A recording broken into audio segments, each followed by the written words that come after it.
Hello. Oh, all rise. Thank you, Ms. Girl. Is it Ms. or Mix? It's Miss. Miss. Excuse me, Ms. Girl. Thank you for showing up to court today.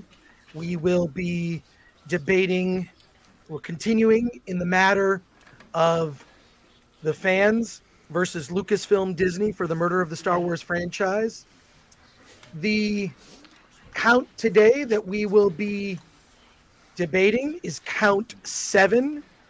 I will bring it up on screen. And Ms. Girl, if you would read the charges for count 7. Let me bring it up on screen here. I will zoom in if you can't see that. Yes, Count as 7. much as you can. Okay. A little bit more, please. You've got it. A little bit more. There we go. And then scroll over so I can see the whole thing, please. Okay. There we are. Right there. All right. So count 7 is the film threat jury, in the name and behalf of the citizens of the fandom of Star Wars, charge and accuse Lucasfilm Disney with the offense of negligent misuse of legacy characters on or about the 30th day of October 2012. Lucasfilm Disney did begin to negligently misuse legacy characters like Luke Skywalker by making them act out of character and behave in ways that contradicted their established personalities. This further contributed to the overall dissatisfaction of fans with the new Star Wars films. Thank you, Ms. Girl. Also would like to congratulate you. Thank you. On your recent engagement. I would like to say congratulations and thank you. I know that you recently attended a wedding, and my understanding is you were with Mr. Ng's daughter, and the two of you partied too hearty, as they say. Oh, that's news to me. I was not aware that I was around Mr. Ng's daughter, but I did go to a wedding, and that was on the other side of the country, and unfortunately, I do get ill when I fly, so I'm going to have to say goodbye to everyone, and good luck to everyone today, prosecution specifically, and I will be back next week, hopefully fully healthy, but thank you, and good luck. All right. Thank you, and congratulations again. Court is now in session.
Court is now in order. A quick housekeeping issue. Mr. Ng is not in attendance in court today. He is traveling to Dallas, Texas to be at a film festival, so Mr. Ng is not here. However, we have our regular court sketch artist, Mr. Blackwood, Todd Blackwood. You can follow him on Instagram, and you can also go to blackwoodpdx.com and see all of his work. So check out Mr. Blackwood's work. He will be sketching members of the prosecution and the defense today, as well as artwork inspired by today's proceedings. This might be the most important count in this case. It is the negligent misuse of legacy characters. Joining us today as a member of the prosecution, and it appears to be the sole member of the prosecution, Mr. Cobra. Is it DDayCobra, Mr. Cobra? How would you like me to refer to you? Thank you very much, Judge, for having me. Mr. Cobra will be absolutely fine. Thank you for allowing me the opportunity to fight for what once was Star Wars. Thank you very much, Mr. Cobra. Joining us for the defense, we have a team to defend Count 7. On the defense, Attlas Allux. You can Welcome. say your thank you, Thank you, Your Honor. Thank you, Your Honor. Thank you. I recommend showing respect in court. Joining us again also is Dr. Gordo. Thank you, Your Honor. And simply Sam. Thank you, Judge. This is how things are going to work. It's very simple. The prosecution will present their case first, presenting evidence in any form. You can also just simply make your argument. You present your case. There'll be an opportunity for cross-examination and the use of witnesses. Today we have a special surprise witness joining us today. And then after cross-examination, the defense presents their case, and then also time for cross-examination, and then open debate. We end on open debate. But joining us today, and I think it's very important for this count. It is very important. It's someone that may have had a hand in why Count 7 is so important.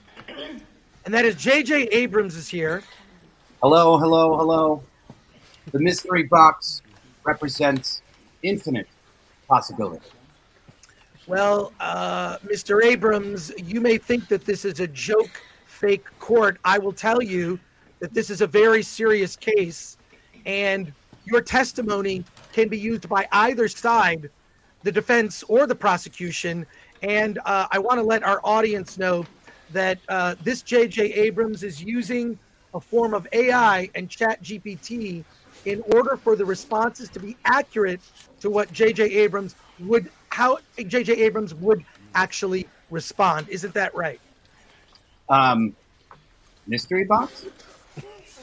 Precisely. And so, again, available to both the prosecution and the defense. You have Mr. Abrams here for questioning. Feel free to use Mr. Abrams how you will. But it's time now to begin with the prosecution of Count 7. Your case, Mr. Cobra. The floor is yours, sir. Thank you very much. First, I'd like to thank the court and the Honorable Judge Gore for allowing the prosecution this opportunity to stand up for Star Wars, George Lucas's Star Wars. Ladies and gentlemen of the jury, today we are going to talk about a crime, but not just any crime, a crime 30 years in the making, a crime that spans generations, a crime so disgusting and motivation so deceiving that when we are done, without a shadow of a doubt, you will understand the pain and the suffering that has been caused to fans all around the world. Disney and Lucasfilm executives set out to destroy a fandom and decades of storytelling and passion. They decided to focus on 3 of the most iconic characters we have ever seen in entertainment. Why? Because you, the fan, loved those characters. It's because you loved them, and that was unacceptable to the powers that be. At first, they used our nostalgia to pull us in.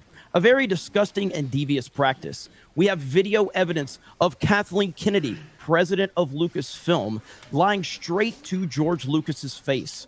We have quotes from Bob Iger talking about how George Lucas himself felt used after the fact. We have quotes from George Lucas talking about how he sold the company to white slavers. We have evidence, indisputable evidence, of writers being fired because they focused too much on legacy characters. Legacy characters. The characters that you loved, the characters that you were interested in, People were fired because they wanted to focus a Star Wars story on those characters. That's what we're talking about today. We are going to talk about everything from the beginning. Disney and Lucasfilm never cared about growing or complementing this universe. They only wanted to hijack it and destroy it, and destroy it they did, unfortunately. I am simply a humble Star Wars fan. I grew up loving Luke Skywalker in a galaxy far, far away. Luke Skywalker was the standard for me when he looked over and saw those twin suns. It hit me and millions of other fans in ways that I can't properly describe. It was magic. It was Star Wars. We, the fans, gave Lucasfilm every opportunity, and they took it. They took our goodwill and they spit in our faces. And then when we complained about the spit in our face, they blamed us for the spit that was in our face. We will never forgive them for what they did to us. We wanted to see our hero, Luke Skywalker. We wanted to see our princess. We wanted to see our favorite scoundrel become the man that we always knew he would become. Instead, we got old, depressed, and angry shells of what our heroes once were. A crime has certainly been committed, and the people responsible will pay, and justice will be served. Thank you for allowing me these opening statements. Now we have some video to talk about, and it is going to let you see just how terrible these people are. Some of them are in the courtroom today. And Mr. J.J. Abrams, I understand that there's probably too many white men on the panel today, and you're probably a little uncomfortable. And I just want you to know we're all happy you're uncomfortable. But let's show you some of this video evidence that we have right here. And we're going to start out with something that's just so disgusting to watch. And I'm sharing my screen right now. This is really awful, what I'm about to show you. This is video evidence of Kathleen Kennedy lying to George Lucas. I'm sharing my screen now for the court. If the court could share my screen, be much appreciated. Here we go right here. This is when the announcement was made that George Lucas was selling to Lucasfilm and appointing Kathleen Kennedy. Listen to the language. You will feel exactly like I do after this video. I always said I wasn't going to do any more, and that's true. So I'm not going to do any more. But that doesn't mean I'm unwilling to turn it over to Kathy to do more. I have story treatments of 7, 8, and 9 and a bunch of other movies, and obviously we have hundreds of books and comics and everything you could possibly imagine. So, I sort of moved that treasure trove of stories and various things to Kathy, and I have complete confidence that she's going to take them and make great movies. I'm doing this so that the films will have a longer life, and so that more fans and people can enjoy them into the future. It's a very big universe I've created, and there's a lot of stories that are sitting in there. The main thing is to protect these characters, make sure that they still continue to live in the way that you created them. The main thing is to protect these characters. Disgusting lies, pulling in our nostalgia and making promises that they cannot keep. And I stand before you today in 2023, and everyone that has watched Disney Star Wars understands that was a lie. That was a lie, and we all know it. Let's let the lies continue. And that the universe of Star Wars continues to grow. I just said that I would back her up, and I would be there if and especially helping with the script and making sure the script there's a lot of blank spots in the story treatment that hopefully we can fill in. And I think the incredible thing about George is, this is not like a series of books like Harry Potter where you've already got a template of what the stories might be.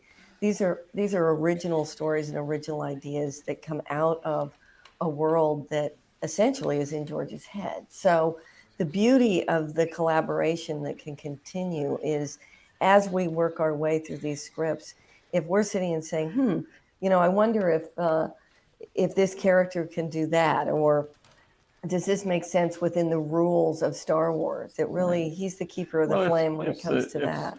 He's the keeper of the flame when it comes to that, talking about relying on George and his creativity and his genius to continue to help them develop Lucasfilm and Star Wars.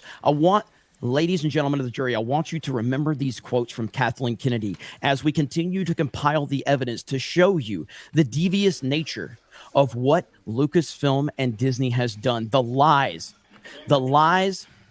and the disgusting behavior.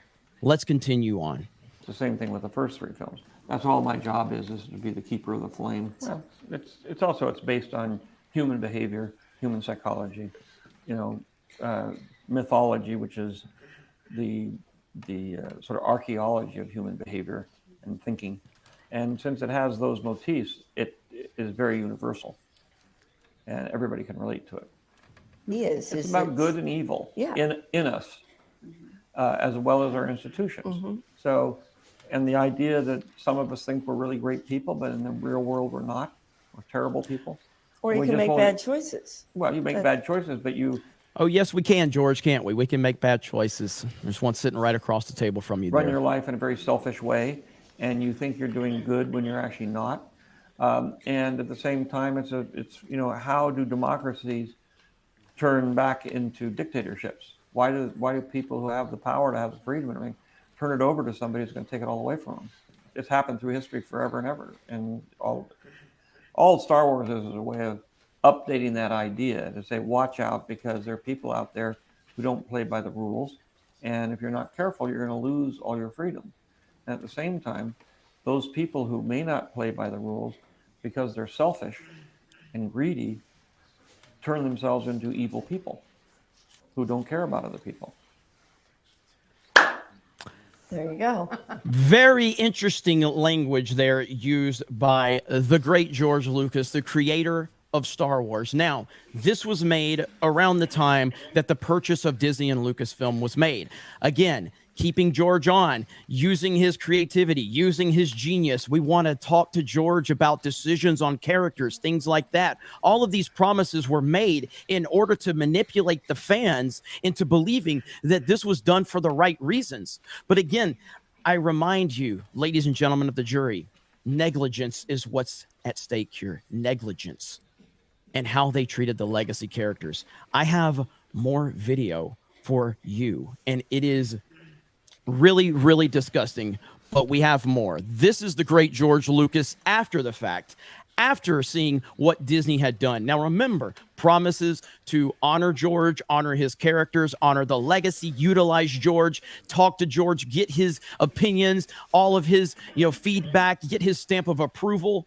That didn't happen, ladies and gentlemen, because lies were told to you, to me, and to everyone that loves Star Wars. Here we go. The audio might be a little low on this. I'll try to bump it up. Let me just talk about the upcoming Star Wars, The Force Awakens. How do you feel about it? Well, it's, I made the decision to sell the company, the Star Wars. I made that decision because I looked at the future. I looked at the fact that I was going to have a baby. I looked at the fact that I was married. And I looked at the fact that I wanted to build a museum, and I looked at the fact that I wanted to make experimental films. So my life was going on a different track. I noticed the last few movies that I'd made were costing the company a lot of money, and I didn't think that was fair to the people that worked there or the company. And so I had made a decision to move ahead on the next Star Wars series, and we were starting to do that. So you were starting to make the next Star Wars. Yeah. You as director, filmmaker. So, and we were working with a writer. It wasn't quite working out, but I was also, I was also stepping away a little bit and turning things over to Kathy Kennedy. And so what happened was Disney said, or Bob Iger said, if you really want to sell your company, if you're thinking about selling it, because we were talking about retirement and what are you going to do after all this kind of stuff. And he said, well, if you really want to sell it, we're very interested. So that started that ball rolling. So George didn't go to Disney. Disney came to him, showing the deceptive nature from the beginning, trying to take full advantage of George. And I knew from, and I had the story treatments or, outlines, and we were working on scripts. And so I sold it. But I knew when I sold it, I said, I've tried to make movies where I step away, just sort of Empire and Return of the Jedi. Right. And after about a couple of weeks, I knew I couldn't do that. I had to stand over the shoulder of the director, help him, whisper in his ear constantly, no, do this, do that, and be there to help guide it. And it was much harder than if I had just directed it myself. J.J. Abrams, he's a good director and he's a good friend. J.J. Abrams, who is with us today, George Lucas considered a good friend at the time. We will follow up on that sort of thing. But he's also a top director, his own company, all this other stuff. And Disney, who was a little nervous. There's one of the issues was the first 3 movies had all kinds of issues. They looked at the stories and they said, we want to make something for the fans. So I said, all I wanted to do was tell a story of what happened. It started here and it went there. And it's all about generations, and it's about, the issues of fathers and sons and grandfathers. And it's a family soap opera. A family soap opera, and according to George Lucas himself, Disney said they wanted to make something for the fans. Again, deceptive behavior, using language that was not true, but it meant to pull people in from a nostalgic standpoint. Manipulating people, gaslighting people. This has been their method since the beginning. And as we continue to show you this evidence, although at this time, ladies and gentlemen of the jury, I think you can already see the case that the prosecution is laying out for you is indefensible. You can't defend what we are seeing right now. This is disgusting. But Star Wars is important enough to show you all of the crimes committed by Disney and LucasFilm, and we are going to do that. It's going to be uncomfortable to some. Some people in the audience right now maybe have tears in their eyes remembering what Disney did to them, causing emotional damage. And I feel for all of you. My heart goes out to every single one of you that is having an emotional response to this. And I apologize for having to bring the pain of what Disney and Lucasfilm did to you. I apologize for having to make you relive that. But in order to bring the people responsible to justice, we have to go through this process. But just understand that we as George Lucas Star Wars fans, we're here for you, and we're going to wrap our arms around you. Let's continue on. Ultimately, we call it space opera, but people don't realize it's actually a soap opera. And it's all about family problems and it's not about spaceships. So they decided they didn't want to use those stories. They decided they were going to go do their own thing. And so I decided, fine.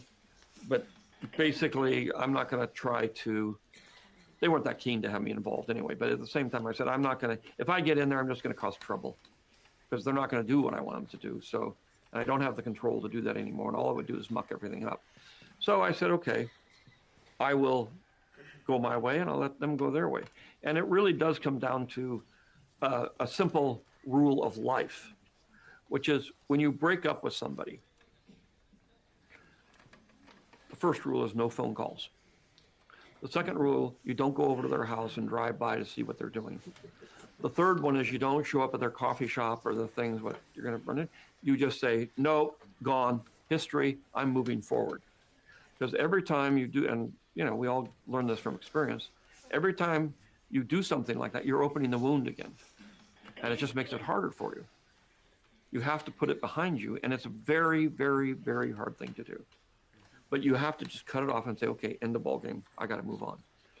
And everything in your body says, don't, you can't. These are my kids. So all those Star Wars films. All the Star Wars films. They were your kids. Yeah, well, they are. I loved them. I created them. I'm very intimately involved in them, and obviously to sell them off. I sold them to the white slavers that take these things and Okay, but having said all, sold them to the white slavers. Now, again, George Lucas considers these Star Wars films his children. So that means that George Lucas had trust when he made this deal with Disney and Lucasfilm. He had trust and he had faith that they were going to do the right things. And now you see with this interview, we see a much different George Lucas than the moment that we saw earlier. And at this moment, this is a man who has realized that the people that have control of his universe don't actually care about his universe.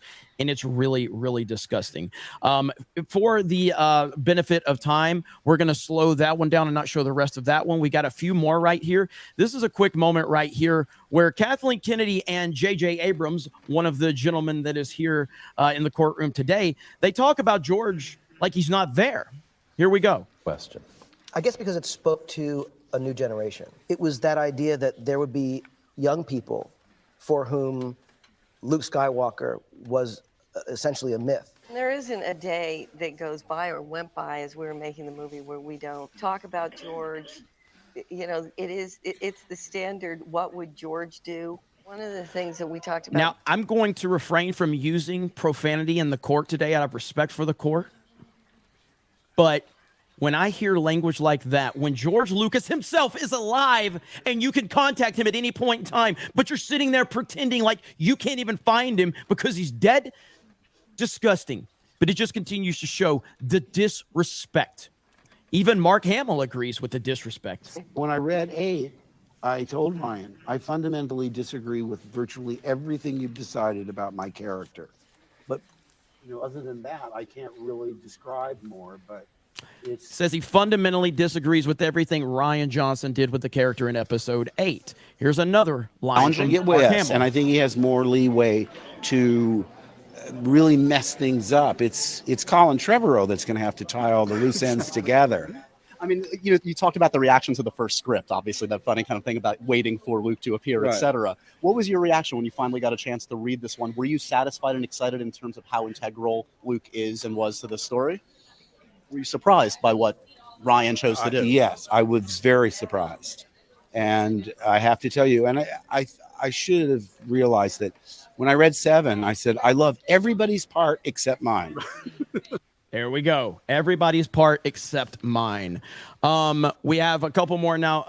Honorable Judge Gore, seeing as I'm the only person on the prosecution side, am I allowed at least another few minutes to present my case? Just a few minutes, Mr. Cobra. And then additionally, I want to let you know you showed a video with Mr. Abrams. You do have Mr. Abrams here, and you will be subject to cross-examination Absolutely. After your presentation concludes. Please continue. Absolutely. Okay, let me show you this one really quick. This is Harrison Ford talking about the Solo movie. Here's his response. Are you looking forward to watching a Han Solo movie as a fan?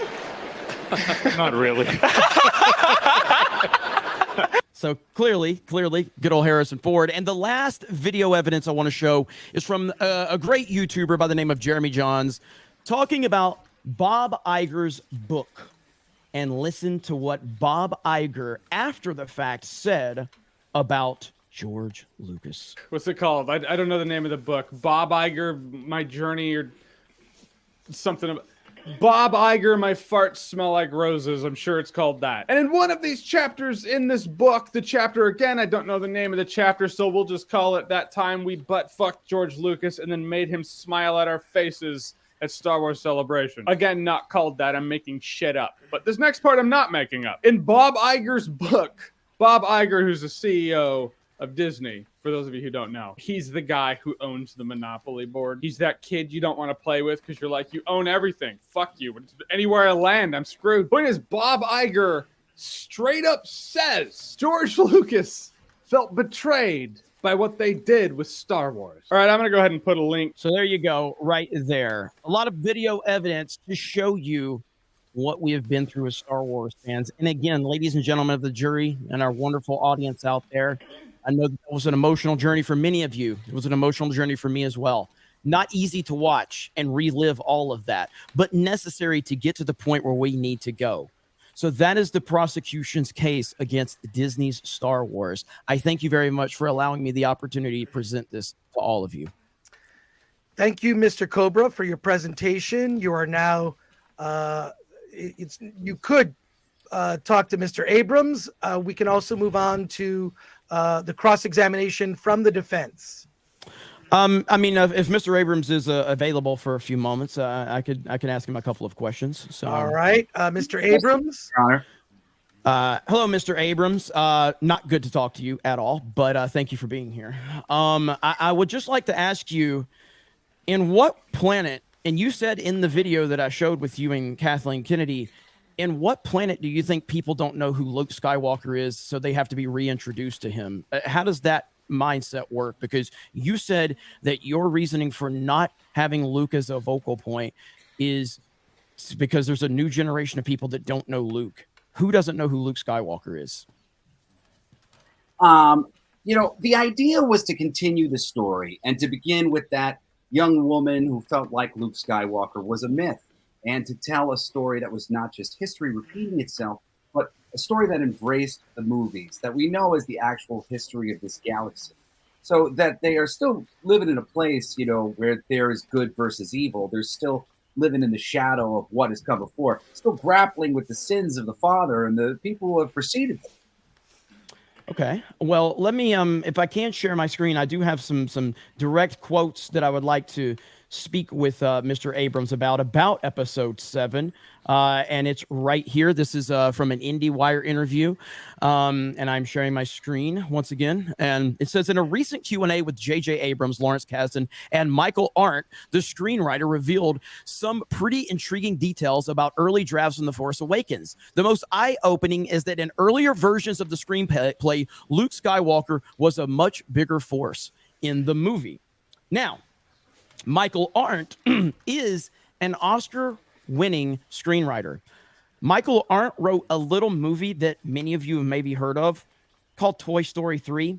Pretty sure people like Toy Story 3. Pretty sure it did a good job of honoring the characters. Well, Michael Arndt was brought on to write the screenplay for episode 7 before J.J. Abrams was brought on. After J.J., this is what happened, ladies and gentlemen. And before I show you this, again, if there are emotionally unstable people in the audience, you might want to turn away from the text that I'm about to show you because it's quite disturbing. This is from Michael Arndt. Early on, I tried to write versions of the story where Rey is at home. Her home is destroyed, and then she goes on the road and meets Luke.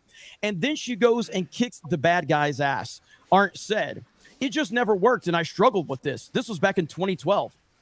Apparently, the issue was Luke's presence was always upstaging everyone in the script. It just felt like every time Luke came in and entered the movie, he just took over, Arndt continued. Suddenly, you didn't care about your main character anymore because, OF, Luke Skywalker is here. I want to see what he is going to do. So that tells me that you, JJ, entered this situation.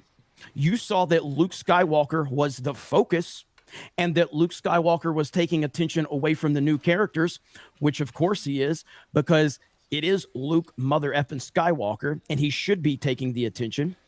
And you then fired Michael Arndt and blew up the entire script because you didn't want Luke Skywalker to be the focus of a Star Wars movie, especially the lead movie in the sequel trilogy. That's how that appears, Mr. Abrams. How would you like to respond to that?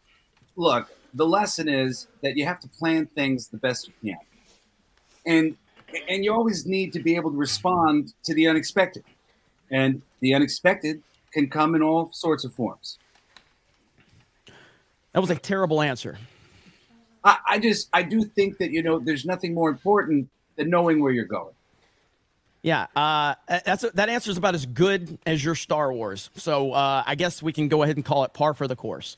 Mr. Abrams, it seems like questioning you is about as worthless as revisiting any of your films. So I would say the prosecution is willing to be cross-examined by people not named J.J. Abrams. Thank you. Your Honor, I literally have a mystery box at home that I've had for decades, and I haven't opened it because I don't want to diminish the infinite potential that lies within. Thank you, Mr. Abrams, and I appreciate your attendance in today's proceedings. It is now time to move on to the cross-examination phase. We will keep it brief. Mr. Cobra went a little long on the prosecution, but I think it presented very compelling evidence. Who would like to lead the defense? Do you have questions for your cross-examination before we prep your defense? I have a few questions for Mr. Cobra, if that's okay with my colleagues. Proceed. Okay, Mr. Cobra, just going through your statements here, I'm just trying to make sense of it. I'm hearing a lot of emotion in your voice. It sounds like a lot of these statements are coming from a place of hurt. Is that fair enough to say? I hurt for all Star Wars fans, yes. You hurt for all Star Wars fans. Okay, well, let's go through the series of events again. I just want to make sure that I've got the details correct. So it was us at Disney who came to George Lucas for the sale, correct? Yes, according to George Lucas himself, yes. Okay, and you've presented yourself as an expert on George Lucas and his doings. So why did he sell to us? Well, he said in the statement, and I know we were running short on time, but somewhere in those videos, he did talk about, and I'm pretty sure it was in the video I played, talked about being 70 years old and just being really too old to want to complete the next phase of the trilogy. But he, the creator, wanted to see them live on with future generations. And so he had an outline for 7, 8, and 9 that he gave to Disney with the belief that they would also take that outline and continue on his vision. And unfortunately, that did not happen. But that was directly from George Lucas himself. The reason he wanted to sell was because it was going to take him about 10 years to make the entire trilogy. He didn't know if he would be here for another 10 years at his age, which is a respectable answer. And he had things that he wanted to focus in on his family. So his faith was to turn it over to Disney because they told him that they were going to continue on his vision, as Kathleen Kennedy sat right there across from him and said. And unfortunately, that did not happen. Okay, so he, feeling his age, wanted to see his story carry on, he handed the reins over to someone else to continue the story, correct? Yes. Okay, so he also went on to say that he gave quite a detailed analogy about a breakup and about how after the breakup, there's certain things that you don't do. And so on one hand, it seems like you're saying he was there, he's alive, they could have consulted him, but by his own words, he's saying, don't talk to me, and I have to tell myself not to talk to them because I've handed the reins over, they're telling the story. So which is it then? Well, what is it is that they decided to throw his outlines away. That was at the moment where he realized, I have no power in this situation. Contractually, I have no power. So the best decision for me is to separate myself because they have already refused to carry on my vision. Because he, as a average person, it's not like he had any power anymore. So once they went back on their word to throw his scripts away, he had to make the active decision to go, I have to detach myself now because they have already hurt me enough. So as a hurt individual who was lied to and betrayed, as Bob Iger himself said, George said, I need to step away and just detach myself because there's nothing I can do anymore. I'm too hurt by this. And it's a very tragic situation. And I think most people can connect with that and relate to that in some capacity. And we all feel for George Lucas. Yeah, because hurt people hurt people. Excuse me? Hurt people hurt people. Well, no, George Lucas was a hurt man, and he made the active decision to detach himself to not hurt the situation anymore because he didn't care about himself. He cared about Star Wars enough to say, I'm only going to make things significantly worse by making this a big PR battle. That's not going to be good for fans. It's not going to be good for anything. So I just need to step away and just let them carry out their vision how they want, because me getting further involved and trying to fight them is not going to help anybody. And so he made the active decision to detach, and we all commend him for that. He made a decision to detach. So for today's court, there were a few people who were supposed to be part of the proceedings today, but then they couldn't make it. So are they liars for not being here? Yes. I'm pissed at him for it.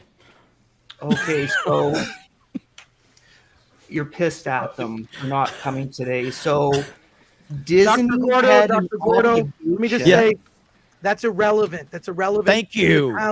It's irrelevant that Mr. Mindset, Legal Mindset isn't here. Anna was ill. Mr. Ng is traveling. I think Mr. Cobra's here. He's made his case. Please actually address the arguments that Mr. Cobra made. That you can't. Yes, Your Honor. No more of these weasel words about the count. You've got to address the argument that Mr. Cobra made. Attack that. if you will, and you will have an opportunity to make your case, of course. And of course, Mr. Cobra will have an opportunity to cross-examine. But I want you to focus on what is being said here in court. No more weasel words Your about Honor, the way that the excuse me, Dr. Gordo. No more weasel words about the way that the count is worded. I want you to address the substance of the argument and the count as written in the complaint. Thank you, Your Honor. The prosecution's playing both sides. On one hand, he's saying Disney, here at Disney, we had an obligation to fulfill George's vision. But then once things got going, we decided to go in a different direction. So we made a vow to follow George Lucas's vision when we purchased this property from him. It was within our rights as a studio to tell the story that we wanted to tell. And if you want to talk weasel words, you got George Lucas here basically saying, oh yeah, I trusted them and I decided I didn't want to be part of it. But then when I saw what they did, they're white slavers. Your Honor, these are weasel words by George Lucas, and the prosecution is simply trying to steer the emotions of the jury. What are we supposed to Dr. Gordo, let me remind you. Dr. Gordo, let me remind you. This case is not for me. You're not debating with me. I am not the person that will decide this case. It is the jury. The more than 1,100 people in the jury currently watching, and I might remind the jury to smash that like button, subscribe to the channel if you've not subscribed. But back to the case at hand, because there are those. Your Honor, yes. Your Honor, first of all, I would just like to apologize to the jury just for the fact that the defense is being very disrespectful to them and not keeping them in mind. And I would just like to apologize to them. You've already been through enough. And again, the prosecution had to show a lot of deeply disturbing images and bring back a lot of memories. So I do apologize for the defense being so disrespectful to all of you, but the defense continue on, please. Point of order, Your Honor. Would you like me to answer for any other YouTubers out there today and what they're doing, or will we talk about Star Wars and what Disney Point of did? order, Your Honor. If it please the court, the defense would like to cross-examine the prosecution on this very point that they just made. Mr. Allux, yes, you may cross-examine. Thank you, Mr. Cobra, for your passionate expression of all of your pain and trauma, and ladies and gentlemen of the jury, the very fact that the prosecution has appealed so often in their arguments to your passion and pain and suffering at the hands of our clients, Disney and Lucasfilm, we have absolutely no choice but to inquire, Mr. Cobra, do you happen to have a degree in psychology? No. Were you happen to have in the past been employed by the CIA? No. FBI? No. Any clandestine organization of intelligence agency or any such work? No, sir. Because, Mr. Cobra, your line of argumentation smacks of a perfect modus operandi of a Black Ops agent using emotional trauma to coerce and manipulate. And, Your Honor, if it pleases the court, this line of argumentation borders on inappropriateness where the honorable gentlemen and women of the jury are concerned. We are not here to coerce and manipulate the ladies and gentlemen of the jury. We are here to make factual. Let me interrupt you there. Based arguments, Your Honor.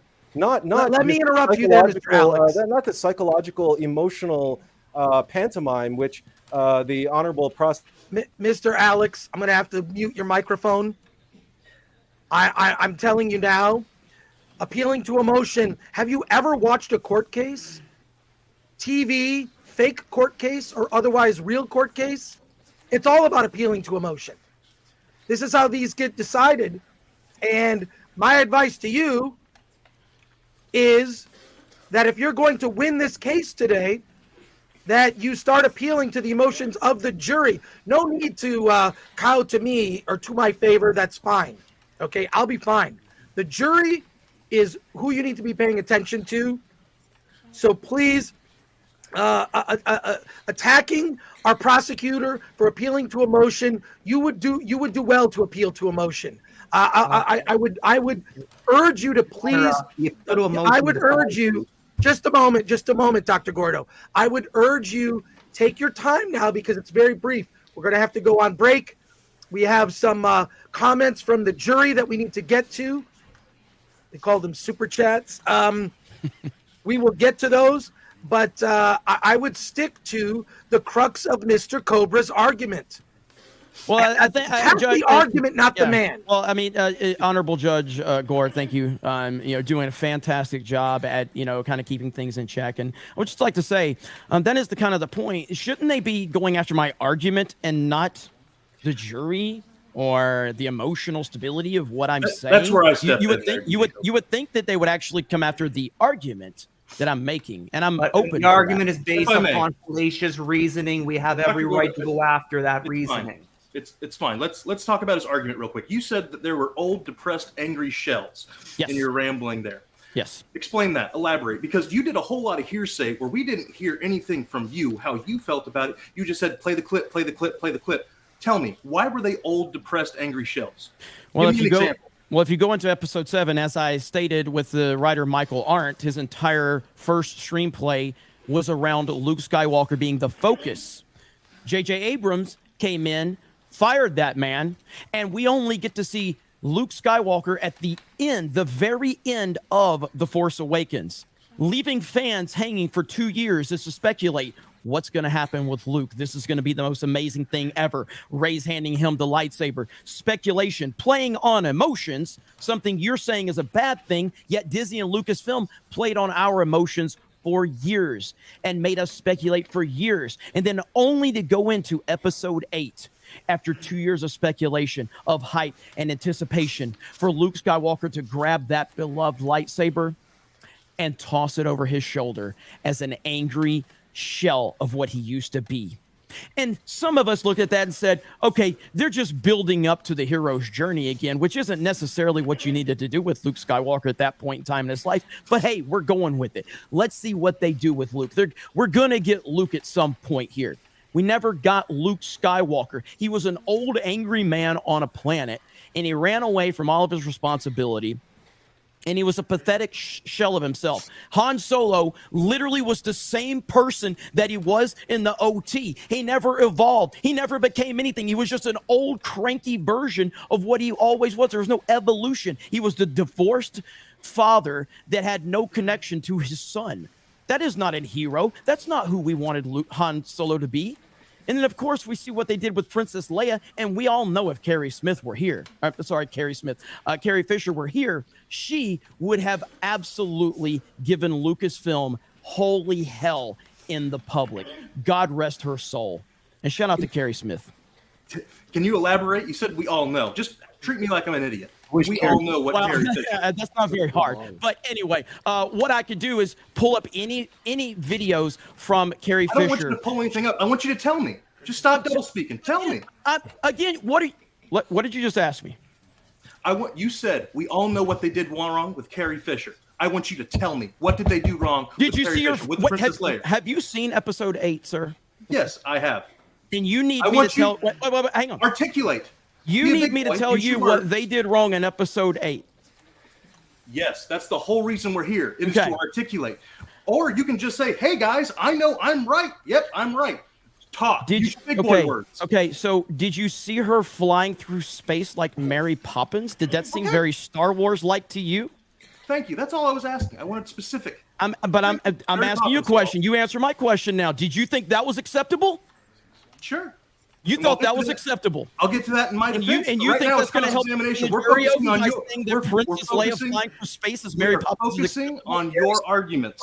Focusing on your arguments. Okay, and I want to reiterate one more time for ladies and gentlemen of the jury that you, Defense Sam, you think that Carrie Fisher flying through space like Mary Poppins is acceptable. It was more like Superman, but yes, and I'll get to that and I'll explain it. Okay, thank you very much for that. We appreciate that. Moving on, let's say you wanted Luke to be the focus. So let's let's take this back. If we were to focus on Luke, I didn't want Luke to be the original screenwriter wanted Luke to be the focus, and J.J. Abrams, who is here today, decided to fire that writer because, in quote from Michael Arndt himself, Luke Skywalker took too much attention away from the new characters. What is today's count? What is today's count, Defense? Why don't you repeat that for me real quick? What is today's count? the count is negligent misuse of legacy characters. Thank you. Is Luke Skywalker a legacy character? Yes, he's a legacy character. Okay. But I just wanted to nail down what you said.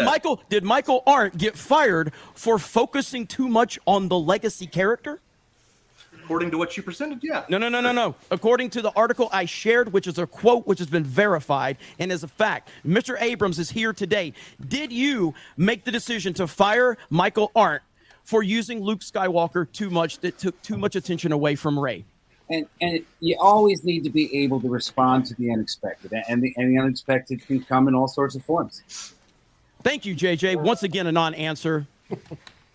Yep, just like you, DDayCobra. We're good at non-answers. All right, let's move on to the next one. It's DDayCobra, not Coda. You're getting a little nervous. You got to settle down, Defense. It's 1 versus 3. You guys should not be squirming out of control. I'm a one man who clearly doesn't have any education whatsoever, as your question has said, yet I am annihilating you. Calm down, say your words clearly, and it'll be okay. Hey, if I may help, having a plan, I have learned in some cases the hard way, is the most critical thing, because otherwise you don't know what you're setting up. You don't know what to emphasize. You don't know how to argue. So yeah. Judge, I feel dumber every time he talks. Well, I have to say, we have gone on long for the prosecution case. We've had plenty of time for cross-examination here. We're now getting into with the debating back and forth. This sounds like open debate. We're going to have to move on. And what I'd like to do now is I have a couple questions for Mr. Cobra. One, there are people mentioning your hat. Why is your hat so significant? Being a man of no education, as the defense is been so focused on. I'm not sure why that was a topic of discussion, but I've been blessed with having a wonderful following on YouTube, and it all started with talking about The Last Jedi and how Disney mistreated not only the legacy characters, but also the fans. And this hat was something that I wore consistently through the time that my channel went from pretty much nothing to what it is today. A few years ago, I retired the hat because I stopped being a supporter of Disney Star Wars. I just can't really watch it anymore or focus in on it. But I felt today with the Honorable Judge Gore and the wonderful, men and women of the jury, I felt it was time to bring the Star Wars hat back to kind of reignite a little bit of that passion that I once had, but have obviously lost in the last few years due to Disney Star Wars. One last thing. What is 199? This is the chat is filled with people saying 199. Yes, so 199 represents the Geeks and Gamers community. It basically is just a way to let people know that you stand with truth, justice, and the American way. All right. Well, thank you, Mr. Cobra, for your impassioned speech, and thank you, Defense, for your questions. We're now going to look at some supers. Here's super chat, which is basically the jury talking to us. So let's go to those. And thank you all. Here we go. We have new members of the channel: green-haired anti-liberal, Cyber Skull Media, Radioactive, QDPT2D. My apologies. QDP2D, Feeling Dangerous 113. I want to thank you all for becoming members, along with Castillo Perez. Thank you, members. Get access to our Discord where you can continue the conversation. I recommend joining the Critics Court Discord on the Film Threat account there. Grimnack for 5. A day may come when we forsake our friends and break all bonds of fellowship, but it is not this day. #LockBalls. Butterbiscuit 92 for 10. Holy smokes. Look at Jeremy rocking the suit. Go get him, Cobra 199. represent. AJ Matheson for 20.1. The guy who still finds hope in Vader and drops his weapon in front of the Emperor does not think of killing his nephew because of a bad feeling or vision. Point 2. Leia hugs Rey after Han dies, ignoring Chewie. WTF. 100%. Nathan Rodriguez for 5. Disney and KK are 100% guilty for the murder of the death of Han, Luke, and Leia. They don't care about the lore of Star Wars, and fans don't trust them. Rida Ibn Muhammad for 5. Really well done, Mr. Cobra. Best argument yet, but so hard to watch. I am emotionally damaged, angry, hurt. Well, I'm sorry to hear that. Crunchy Beaver for 20. Crunch Wars, A New Emmanuel, starring Frank Gore as a grizzled veteran pilot, Triple X Ray Girl as the nubile young runaway, and Alan Ing as the concerned father, Forbidden Love in a Galaxy Not So Far Away. I don't understand any of those references. That will require an explanation beyond my understanding. And I want to apologize to everyone on Rumble right now. We are absent Mr. Ing. Mr. Ing was handling our Rumble chat. We will get to you next week. And my apologies if there are any supers there. We will get to them. Or Rumble rants, we will get to them next week. So my apologies. Everyone watching on Rumble, and thank you to all of you. Jocelyn, Threat Level 2 has been a member for 1 month, says, hail to Critics Court and the Honorable Judge Gore. I just want to say thank you for making this show possible. I look forward to it. And every week, 199. Caught Caffeinated Me for 5. Negligence. The omission to do something that a reasonable person would do, or doing something that a prudent and reasonable person would not do. Let's see. Moving on. Just a few more. We're going to get through these, and then we will have a break. Inherit the Wind was based on the Scopes monkey trial, a significant moment in our history. This is Kowakian monkey lizard trial, a modern-day Inherit the Wills. Thanks for giving us this, Judge Frank Gore, says Matuine for 20, who's also a member. Thank you for that. Retribution 0 for 2. Your Honor, JJ is using lens flare. Hostile witness. Well, I didn't notice that. I will pay more attention. Big Jojo for 1999. Sorry, now I can't unsee 199. Lies and deceit are of the devil. Turn away from Satan and Disney. Embrace the truth and Lord, my brothers. Also, Judge Gore for Supreme Court. I would not be, if I were on the Supreme Court, I would not be any more or less biased than anyone else on that court. Prosecution should call Nerdrotic as a witness, says Mark of Reality for 2. Mr. Nerdrotic will appear in court in an upcoming episode. That is a promise. Michet PL for 25 of some foreign currency for which I am unaware. Most offensive misuse of legacy character was not putting Han, Luke, and Leia in one scene in sequels. Hail Judge Gore and Prosecutor Cobra and the 199. Radioactive for 5. KK unequivocally stated in a video interview that Luke took up too much oxygen in the room. Interesting. Germ is on fire, Cobra, says VKL for 199. Sir Clive Calculator for £5. Malud. Genuine Star Wars would be Leia simply reaching out and force pulling the ship towards her. Yo, Joe Gary. Bruh says bruh for 499. And 200 Watt Studio for 2. Mr. JJ Abrams, do you like films? Elaborate. Mr. Abrams, do you like films? Elaborate, says 200 Watt Studio for 2. We might get that answer at another time. I mean, I love films. What's not to like about films?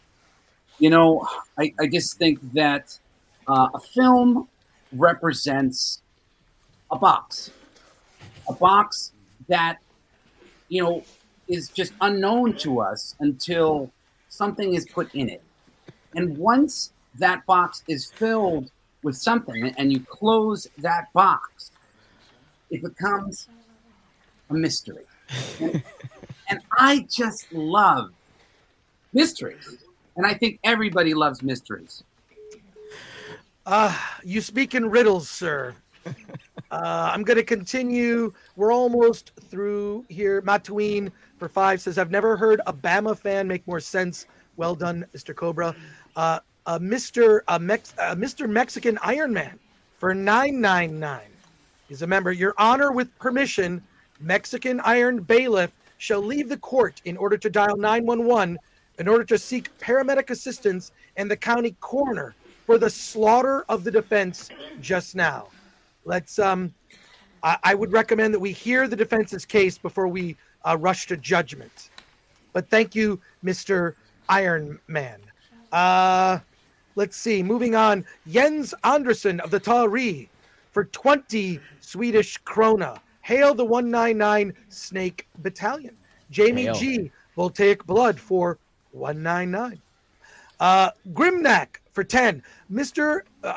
Mark Hamill himself felt betrayed before he was muzzled by the mouse. If the man who portrays Luke calls him Jake Skywalker, then that is all the proof you need of poor handling of legacy characters. Jeffrey Hallam for 499. Clarence Thomas, greatest Supreme Court justice of all time. He wrote Bruin, Measure of a Man, greatest court drama of all time. That's how you argue.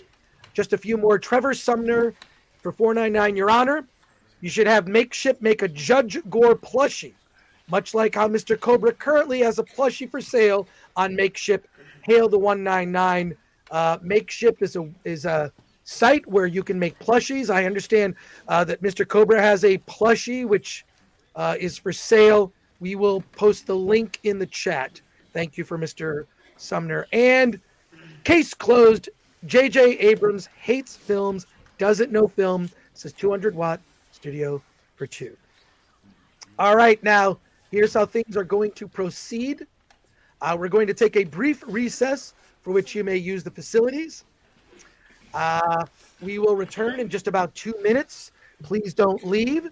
The defense will then present their case. Mr. Cobra will have an opportunity for cross-examination, and then open debate will end this session of the trial. We do have, and I will lay out how this trial is going to proceed going forward through the end of July. We have some recesses that will take place because of events like San Diego Comic-Con, and we are going to have a jury deliberation special.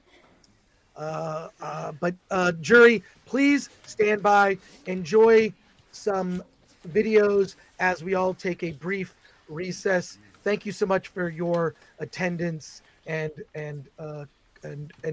you're just, I really appreciate the jury today.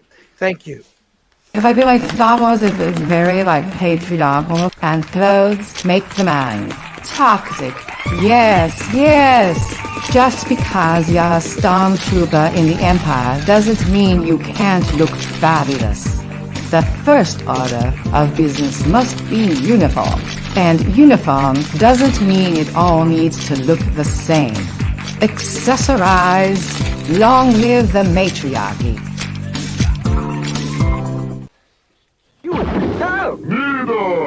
Food? Yes, crunchy food. C-3POs. New Kellogg's C-3POs. Twin rings phase together for a crunchy new force at breakfast. Yeah, the force is with us. A delicious part of this nutritious breakfast. Okay.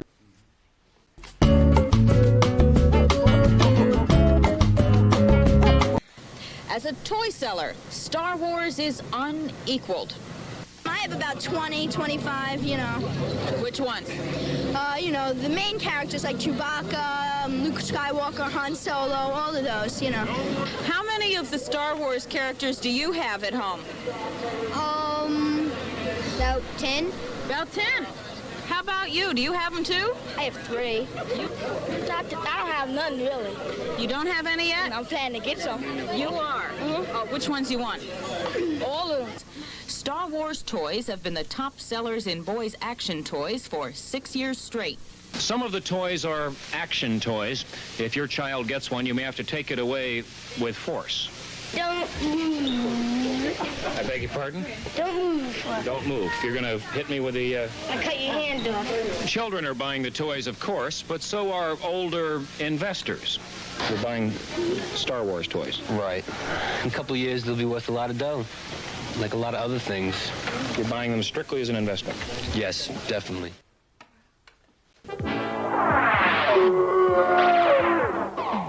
Kein Problem mit nur einem Streifen Chewbacca Chewing Gum. Für galaktisch frischen Atem. Chewbacca Chewing Gum. Galaktisch frisch.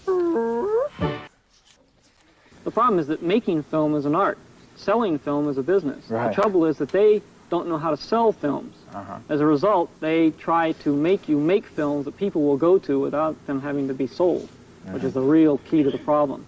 And if they weren't so backward and, you know, I mean, they just, if they can't put a film in a theater and have people rush to the door, they're not interested. When I took over the licensing, I simply said, I'm going to be able to make T-shirts, I'm going to be able to make posters, and I'm going to be able to sell this movie, even though the studio won't. Everyone come to order. Court is now back in session. I thank you. I thank you all, members of the jury. It seems most of you stuck around. It is now time for the defense to present its case. Who will be going first? Please, the court. Thank you, Your Honor. The defense team has suggested that I take the lead this afternoon. Thank you, Mr. Attlas Allux. Before you begin, Mr. Blackwood, if you might share with us some of the sketches that you, courtroom sketches that you've drawn today. We'd love to see your amazing work here. That's, of course, that is Anna, that Star Wars girl. I also see that you have Mr. Cobra here. Let's see, Mr. Cobra, on your sketches. Well, there you are. There's Mr. Cobra making his argument. You'll be able to see these sketches on Mr. Blackwood's website. That's Dr. Gordo, it seems, right there. You'll be able to go to blackwoodpdx.com or go to Instagram at Blackwood_PDX for these courtroom sketches and more. Thank you, Mr. Blackwood. What is, okay, I see. These are, yes, there you are. That's Mr. Allux. Thank you again. Yes, this is a very, yeah, that is J.J. Abrams as E.T.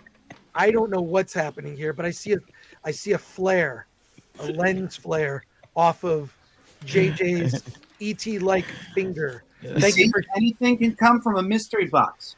You never know. Again. Yes, there is Mr. Abrams looking like I don't know, a vampire. It looks blah, like. blah, blah. Yeah. The Count. Blah, blah, blah.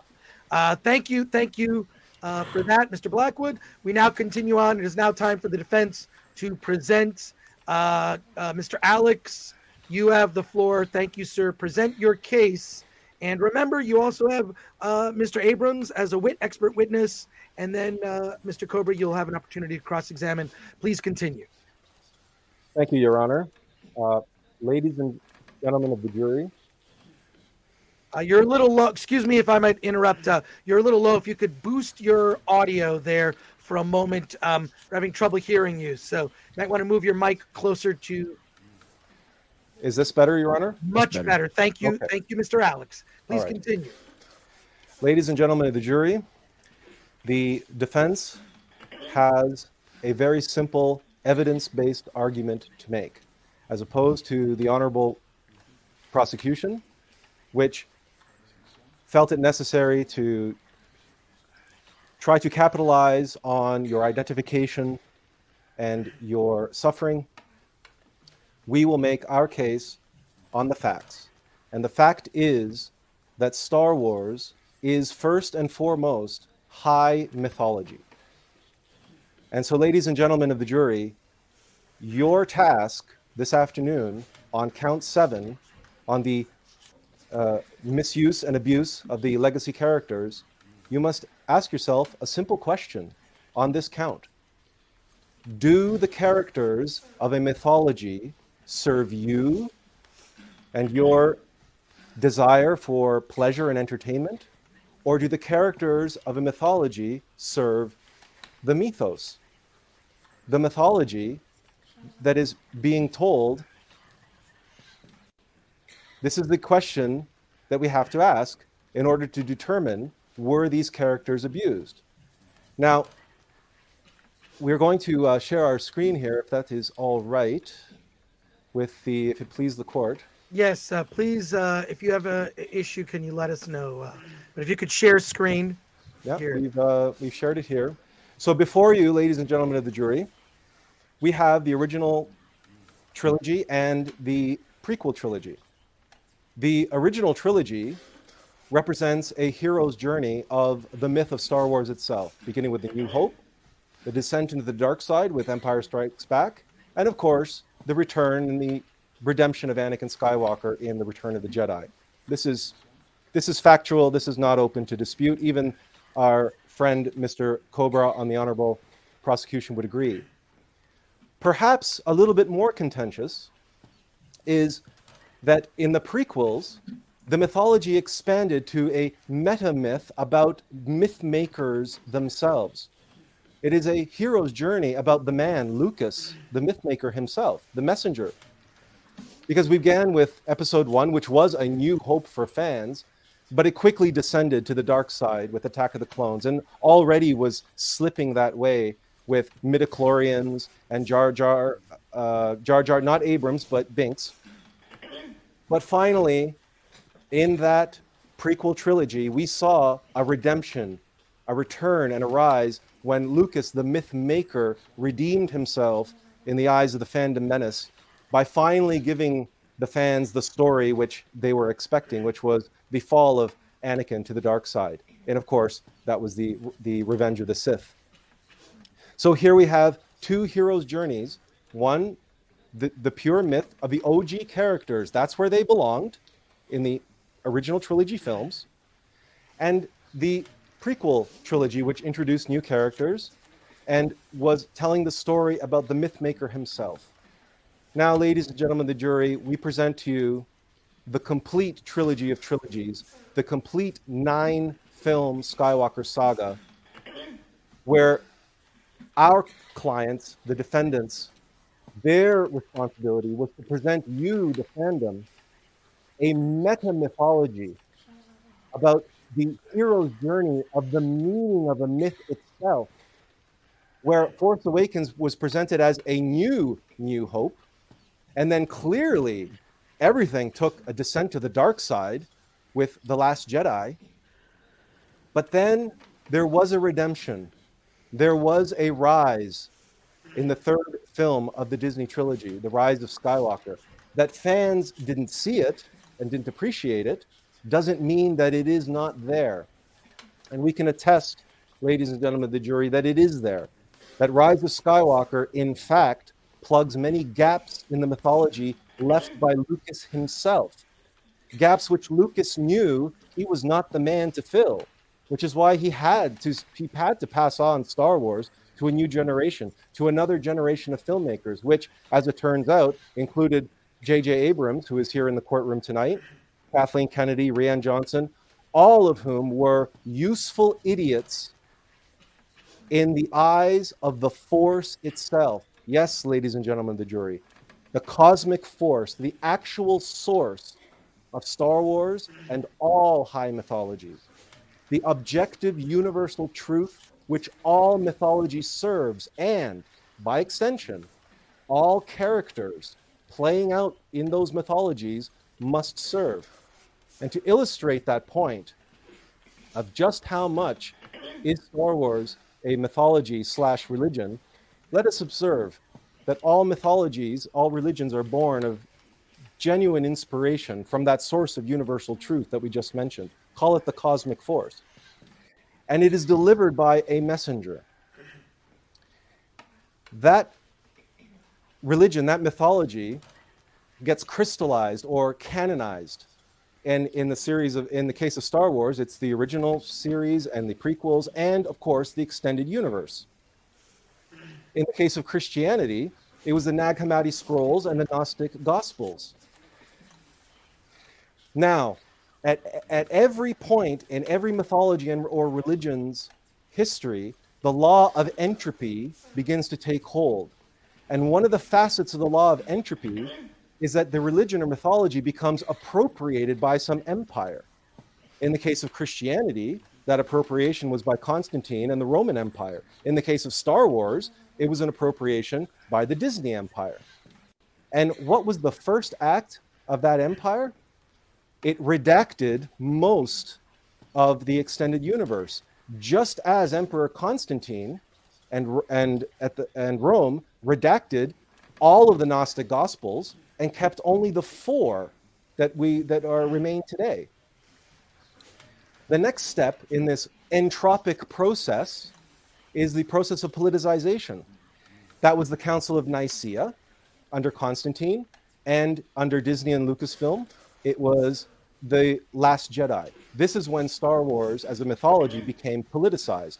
And we don't believe that this is up for dispute with any of the fans or yourselves, ladies and gentlemen of the jury, here today.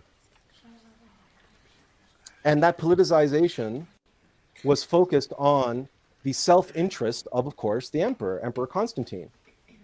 And in Christianity, they introduced a whole bunch of new concepts and dogmas and beliefs into the religion. And to add insult to injury, that process of politicization ended up in the persecution and torture, the burning of the stake of the Gnostics themselves, the Gnostic Christians that the empire appropriated the religion from. Similarly, we have the self-interested character of Luke as presented in the politicization of The Last Jedi. We have new concepts and new ideas introduced, like the Holdo maneuver.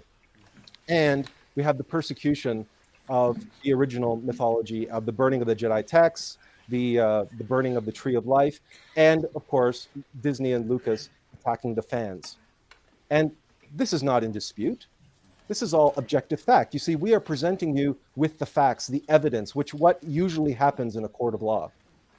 That politicization leads to a schism in the fandom, a schism in the faithful, and a splintering and a divide. Divide and conquer is, after all, the modus operandi of the Sith and the Black Lodge, the forces of evil. Objection, Your Honor.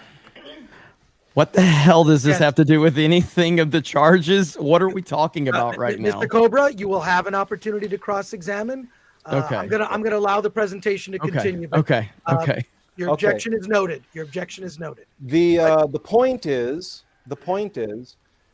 how we perceive Disney Star Wars and the treatment of the characters depends entirely on our ability to perceive the mythology and the greater meta myth which is being told, which is being shown to us, which is coming from a place much higher than a place of entertainment.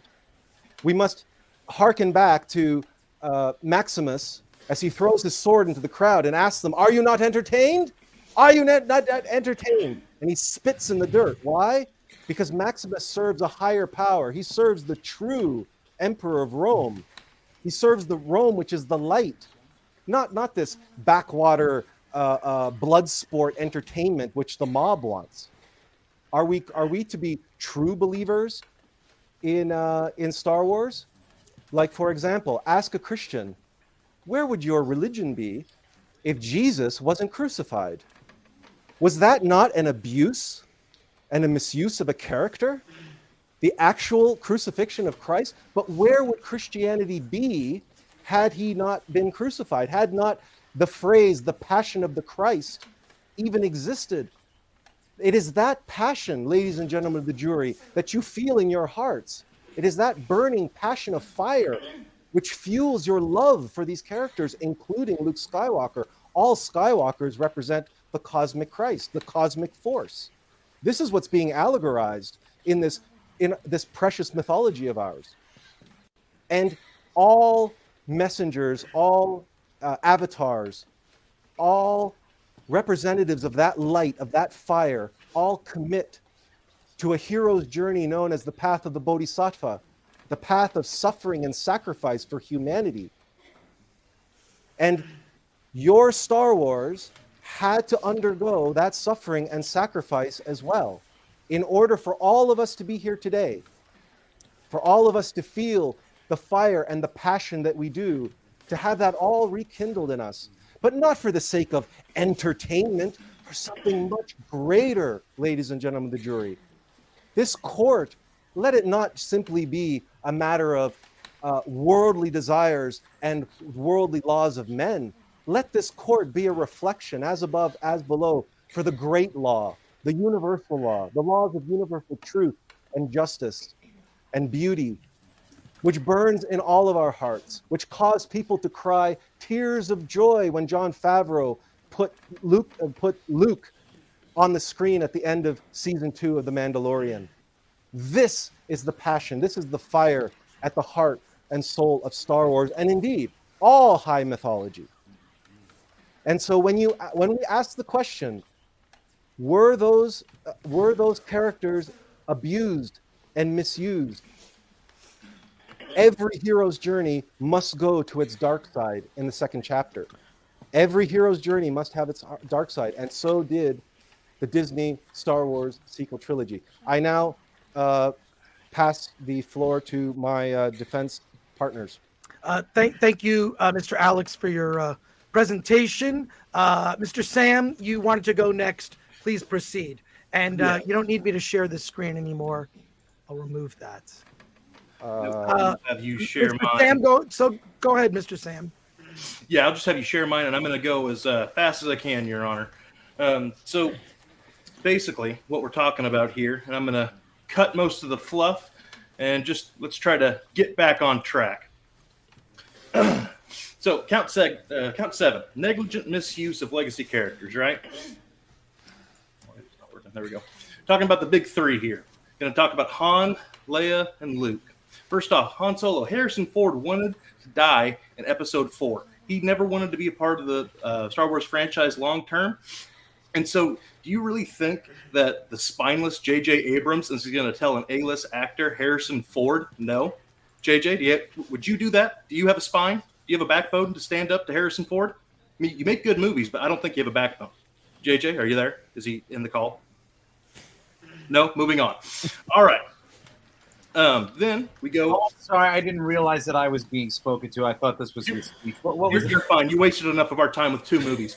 Han Solo is always reckless. Look at that bridge. That is the death bridge. Come on. You do not go out and walk across that and just be like, oh, this is going to be fine. The only thing Disney changed was they took away Han Solo's plot armor. All right, let's talk about losing the Millennium Falcon. Everyone's like, oh, he didn't have a Millennium Falcon. How is that even possible?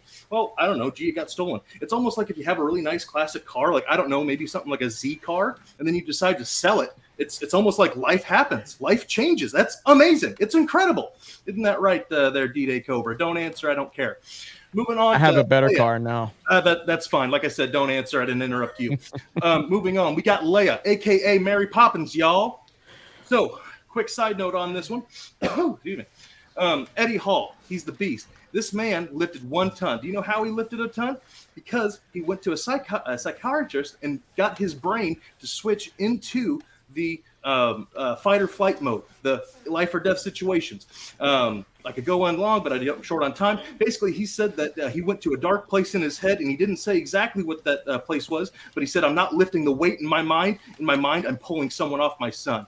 So this is just like when women lift cars off their babies, right? They have these incredible feats of strength. We know that Leia, as a Skywalker, had the midichlorians in her by her genes because the Skywalker family is super force powerful, that it was lying dormant. They were there. And then in this insane act where she's blown out into space, she is living for her son.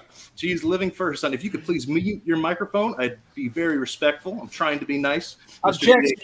What does this have to do with mystery boxes? Like I said, Abrams, you wasted our time enough. Thank you. So These are all plausible reasons why these things could have happened. All right. Now let's move on to Luke Skywalker, the big one. All right. The apple does not fall far from the tree. What the Disney was doing with Luke Skywalker is they were repeating the same steps that we saw with Anakin Skywalker. All right. This comes from Psychology Today and Mellow Magazine. I'm going to read the bottom one. It says, almost all children sound and act like their parents at some point in time in some way. Both biological and social interactions can lead you to pick up on some of your parents' characteristics in the way of interacting with the world. It's biological. It's baked into your genes. Just like with the midichlorian count and they're force sensitive, they have that baked in. It's just like with people that have addictive personalities. It is the brain chemistry is different. You can't just tell them put down the cigarette because their brain works differently. Basically, they're the same dude. Main character of the trilogy. Did one last good act before they die. Strong with the Force. Strong with the Force. Let's talk about that. The closer you get to becoming, or the stronger you get in the Force, it's like a light. The closer you get to the light, the greater your shadow becomes. The stronger you are in the Force, the more the dark side can pull at you. The more the dark side can tempt you. And we know that the Skywalkers, they can be tempted. All right? We know that from Anakin. Plus, killing younglings, it's the Skywalker's favorite pastime. All right? Look at these pictures. It's the exact same thing. All right? Now, would he leave to become a hermit? After he caught himself, because Anakin obviously killed the kids, Luke caught himself, he was so ashamed. The actual quote is, look at my notes. Yes, shame. It passed like a fleeting shadow, and I was left with utter shame. So, in this shame, he left. He had to do it. Now, the defense would like to call Az heel versus Babyface to the stand, but since he blocked me and doesn't respond to my love letters, instead we're going to play a video. And it was hard. You know, it was a hard decision because she got a nice rack. And the woman that they actually had playing the girl that was getting married, she's actually trans. And I don't know if people knew that. I just thought she was ugly. Yeah, that's a dude. I said she had a nice rack. Hey, the one scene when got you. Wait, a trap. So when it's a trap. When the two women started arguing and he jumped out of the window, that was the only scene I could identify with. I identified with that so much. Yeah. So I think they're setting up the villain to be an incel, and it's probably one of the dudes she dated.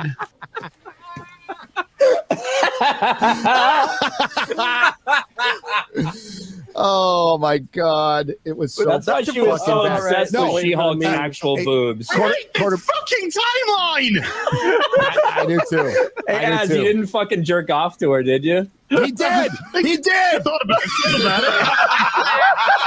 it. So, as heel versus babyface has just shown us, there is great shame. In this great shame, you want to curl up into a box. You want to self-isolate, just like Luke Skywalker did. He self-isolated. He went to a isolated planet on an isolated island. And when we're left alone in our isolation, we change. We learned this from Castaway. You devolve. Without your social skills, without that, and also being cut off from the Force like he was because he was scared of himself, he devolved into what he was. So, all this to say that is the story what we wanted? No, obviously not. But to say that they misused the characters, that's just a blatant falsehood. All these things could have been looked at and objectively took a step back and say, okay, where could this have gone? Yes, Han Solo, grumpy old Han Solo. We agree. We got it. Leia, hey, Luke's pretty strong in the Force. Maybe she could too. And Luke Skywalker, hey, let's have him repeat Anakin's failure. That way, when the circle comes around, it's just like Star Wars. We're getting back to the basics. And with that, I turn whatever time is left over to Dr. Gordo. Thank you, Mr. Sam, for compelling evidence. But it's not up to me. It's up to the jury. We are short on time. Dr. Gordo, 2 minutes. And we will move on to cross-examination by Mr. Cobra. Thank you, Your Honor. It's a quick sip of Kool-Aid. That's good, dizzy Kool-Aid. So, let's talk about legacy characters from our own timeline, the so-called great man theory. Let's take a look at some deaths that we're familiar with. Martin Luther King Jr. tragically gunned down the second floor of a motel. What we don't tend to talk about is the fact that last year of his life, he was rather a social pariah. He had spoken out against the war in Vietnam. He had domestic troubles, and he was a greatly flawed man who did great things. Likewise, Abraham Lincoln, At the time of his assassination, I think it's fair to say that half the country did not approve of him. And once again, flawed man, did some great things, and we tend to focus on those great things. Now let's move on to someone like Che Guevara, gunned down in the jungles of Bolivia. I know there's some people in the jury is going to say, well, there wasn't enough bullets for him. Well, guess what? Executing him without a trial made him the face of socialism and actually added to that movement. Also, when it comes to the death of great ones, we also tend to mix up some details. For example, Julius Caesar, not killed on the Senate floor, was killed nearby. Elvis did not die in the toilet. Cleopatra, she didn't romantically commit suicide along with her lover. She was most likely murdered, but I'll have to see what Netflix has to say about that. What do these real-life figures have to do with the legacy characters of Star Wars? Let's take a hard look at some of these legacy characters. Luke Skywalker, in the destruction of the first Death Star, killed 1 million military personnel. Clearly, wars do not make one great. Han Solo, drug smuggler. Who's more foolish, the fool or the fool who follows him? And of course, Princess Leia, she abused her privilege to aid the rebellion and had no problem lying about her involvement with the rebellion and going about killing military personnel. We ignore all of this because, again, people are flawed. No matter how great the person is, they're going to have made some mistakes. We tend to focus on the great things that they did. When it comes to legacy characters, it's all about 4, 5, and 6. That's their story. 7, 8, 9, yes, it's about their passing in order to move on to the next part of the story, which, of course, George Lucas wanted, and the prosecution has already pointed this out, that the idea was to move the story along to the next person, the next storyteller, and that people are flawed. And let's be perfectly honest, jury.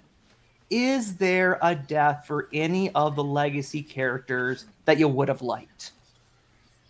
I'm thinking the answer is no.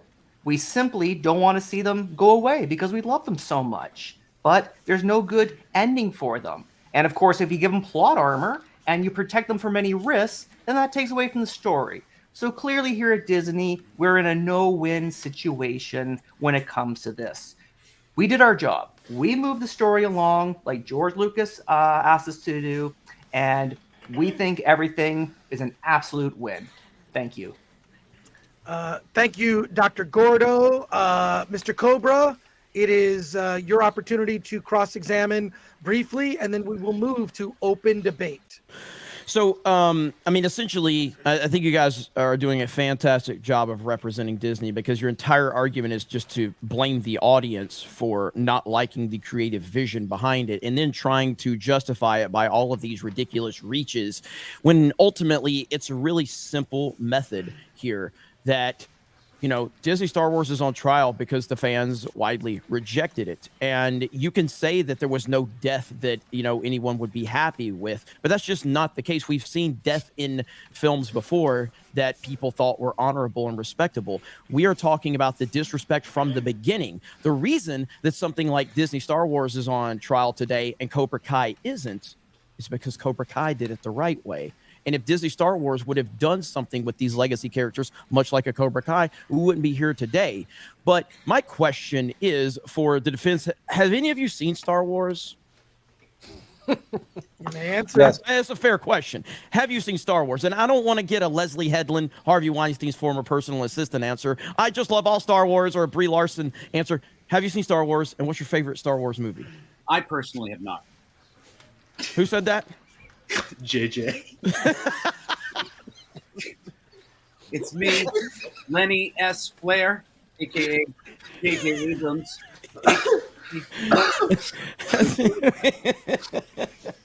Anybody help me get out of this mystery box? It's very defining. Have any of you seen Star Wars? Any of the members of the defense? Yes. Yes. Episode 3 is my favorite. Okay. That's a good answer. Anyone else on the defense? Have you seen Star Wars? Yes, we have. Okay. What's your favorite Star Wars movie? Empire. The Empire Strikes Back. Okay. Okay. Yeah, And, close second, Rise of Skywalker. Close second. Why Rise of Skywalker, might I ask? Yeah. Well, why Rise of Skywalker? Well, you know. Can I just add this? JJ, speaking for everybody, can you just not talk, please? Thank you. Okay, going to the defense now. Yeah. Well, you know, I came out of The Last Jedi as livid and as frustrated and angry as any lover of Star Wars, any fan of Star Wars, and I went into Rise of Skywalker expecting to hate it, wanting to hate it. I watched all the YouTube videos. I knew all the rumors and everything else, and the budget overruns and all. I completely equipped myself to go in and absolutely hate on that film from the first frame to the last. But unfortunately, symbol after symbol, allegory after allegory, the film just kept showing me one thing after another, and the still soft voice of my intuition, my higher self, just whispered to me, saying, "Listen, you have to pay attention. You have to give this movie just look what's on the screen. Forget all that crap, because it's a trap. Forget all that fan hate and everything that you came in equipped with. Leave all that baggage at the door and see what's on the screen." And when I put myself in a meditative state and I allowed the symbols and allegories to penetrate my consciousness, I realized that Rise of Skywalker was filling in all sorts of gaps left in the mythology by Lucas himself. And I just could not hate the film as much as I wanted to. It was just showing me so much timeless, universal symbols and allegories that are common to countless high mythologies and all the world's great religions, that this was the absolute cherry on the top. It was the pinnacle of the Skywalker saga. And well, you used the term high mythology. That's why I'm saying next to Empire Strikes Back, it is the most esoteric and I agree. I can tell how much you loved it by the fact that you mentioned literally nothing that happened in it. So you made a really compelling case. So thank you for that. Secondly, I'm sorry. The Honorable Prosecution. We made a 2.5 hour video on our YouTube channel. We don't have 2.5 hours to explain it to you. So you'll have to take. You're not explaining it to me. You're explaining it to the jury. So if you want to keep disrespecting them, that's fine. We think the jury understood what we were trying to say. Yeah, I think they did too. So you've used what is this high mythology a few times? Can you define as an uneducated man myself? Can you kind of tell us what high mythology means? Well, we can give you some examples. For example, like Lord of the Rings is high mythology. High mythology. Any mythology which has embedded and into its symbols and allegories timeless universal truths which are common to all high myths. And you use that term for me again. Timeless. What's that? Timeless. You said timeless. Timeless truths, and right? universal. Yes. Right. Okay. So why is Kathleen Kennedy in this high mythology of timeless truths? Why is she so focused on current day politics and sidelining legacy characters in order to have representation? If we're talking about a high mythology and timeless truths, why has she specifically, the CEO and president of LucasFilm, said that we want Star Wars to look more like the real world? That is a quote from Kathleen Kennedy. So you said it's a high mythology. You said it's supposed to be timeless, but Kathleen Kennedy said we want Star Wars to look like the real world.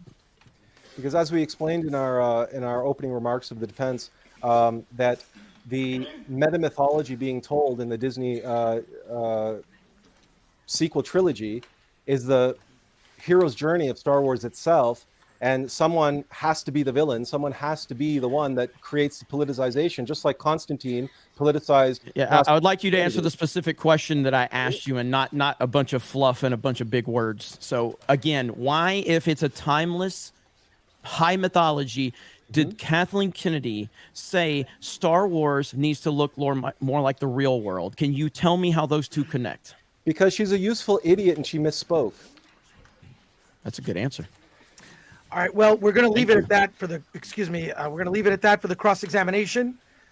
We are now moving on to the open debate phase. I want to remind people right now, members of the jury, there will be a poll in the chat that will run for the next 10 to 15 minutes. who made the best argument today? And I would ask that you please keep an open mind. Who made the best argument today? The prosecution or the defense? Judge, I didn't get to make my argument for the day. I think I would like to add one. Sure, Mr. Abrams. If there's nothing that the past 10 years of movie making has taught us, or has supposed to have taught us, white man, bad. White man, very bad. White man needs to sit in corner and think about what he's done by virtue of being white man. And, I think we've done that rather nicely here in Star Wars. Luke Skywalker, bad. Han Solo, bad. And now that they're in the corner, there's more space. You see, there's more space. There's more space for the ones that aren't the bad ones. So. Thank you, Mr. Abrams. Before we move to open debate, we have a lot of chats that have come in. I want to read some of these briefly.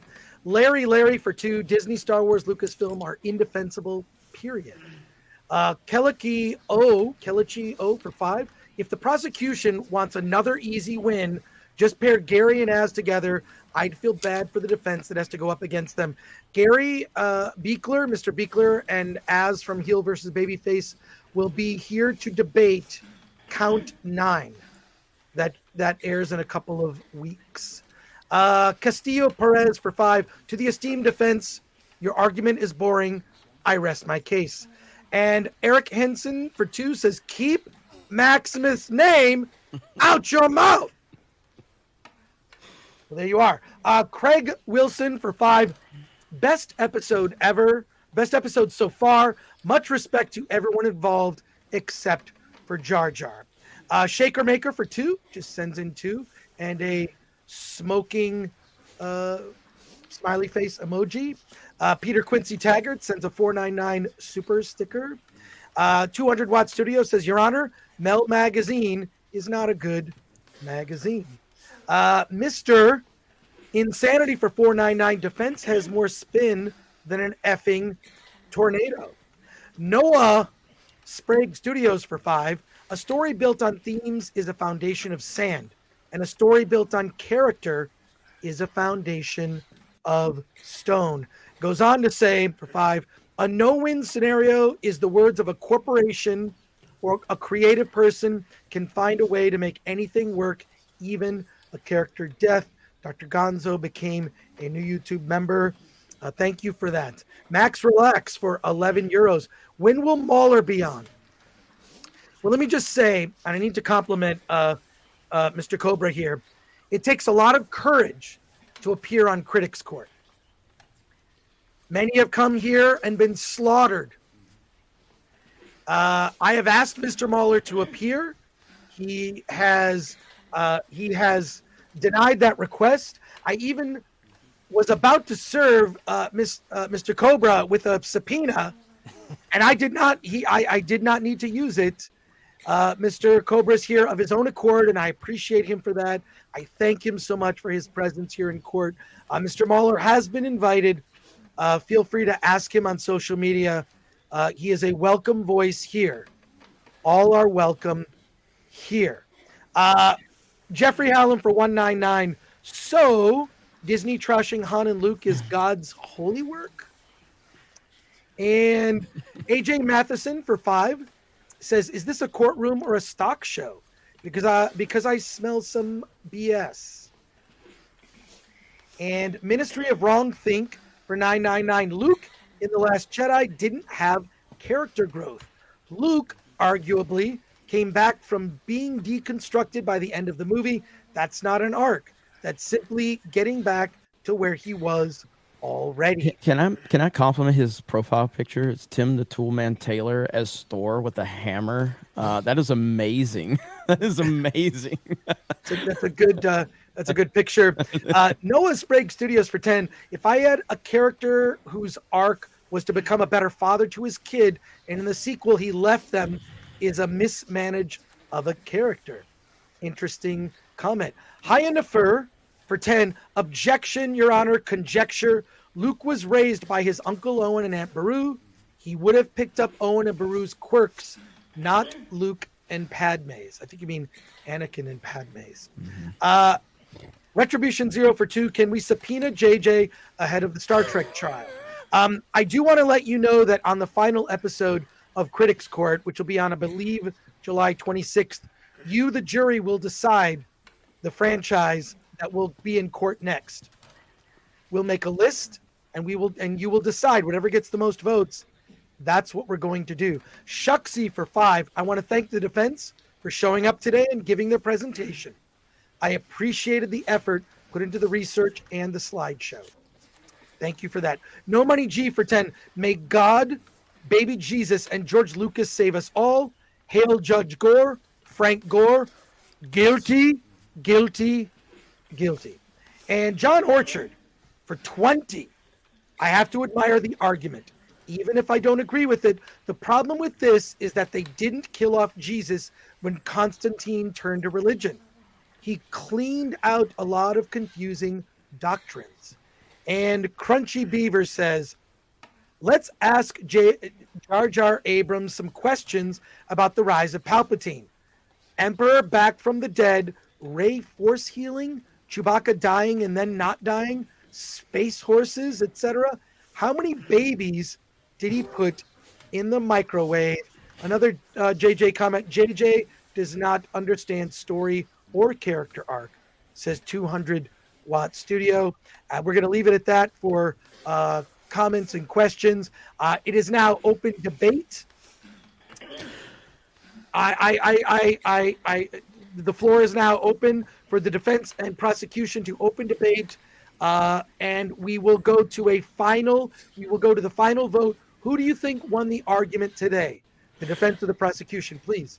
Can I ask JJ Abrams a question? Sadly, I don't want to hear the answer. But JJ, so when you were brought on to episode 7, why did you not take into account George Lucas's sequel trilogy outline, and why did you not have a plan and story beats for 7, 8, and 9? There are projects that I've worked on where we had some ideas, but we hadn't worked through them enough.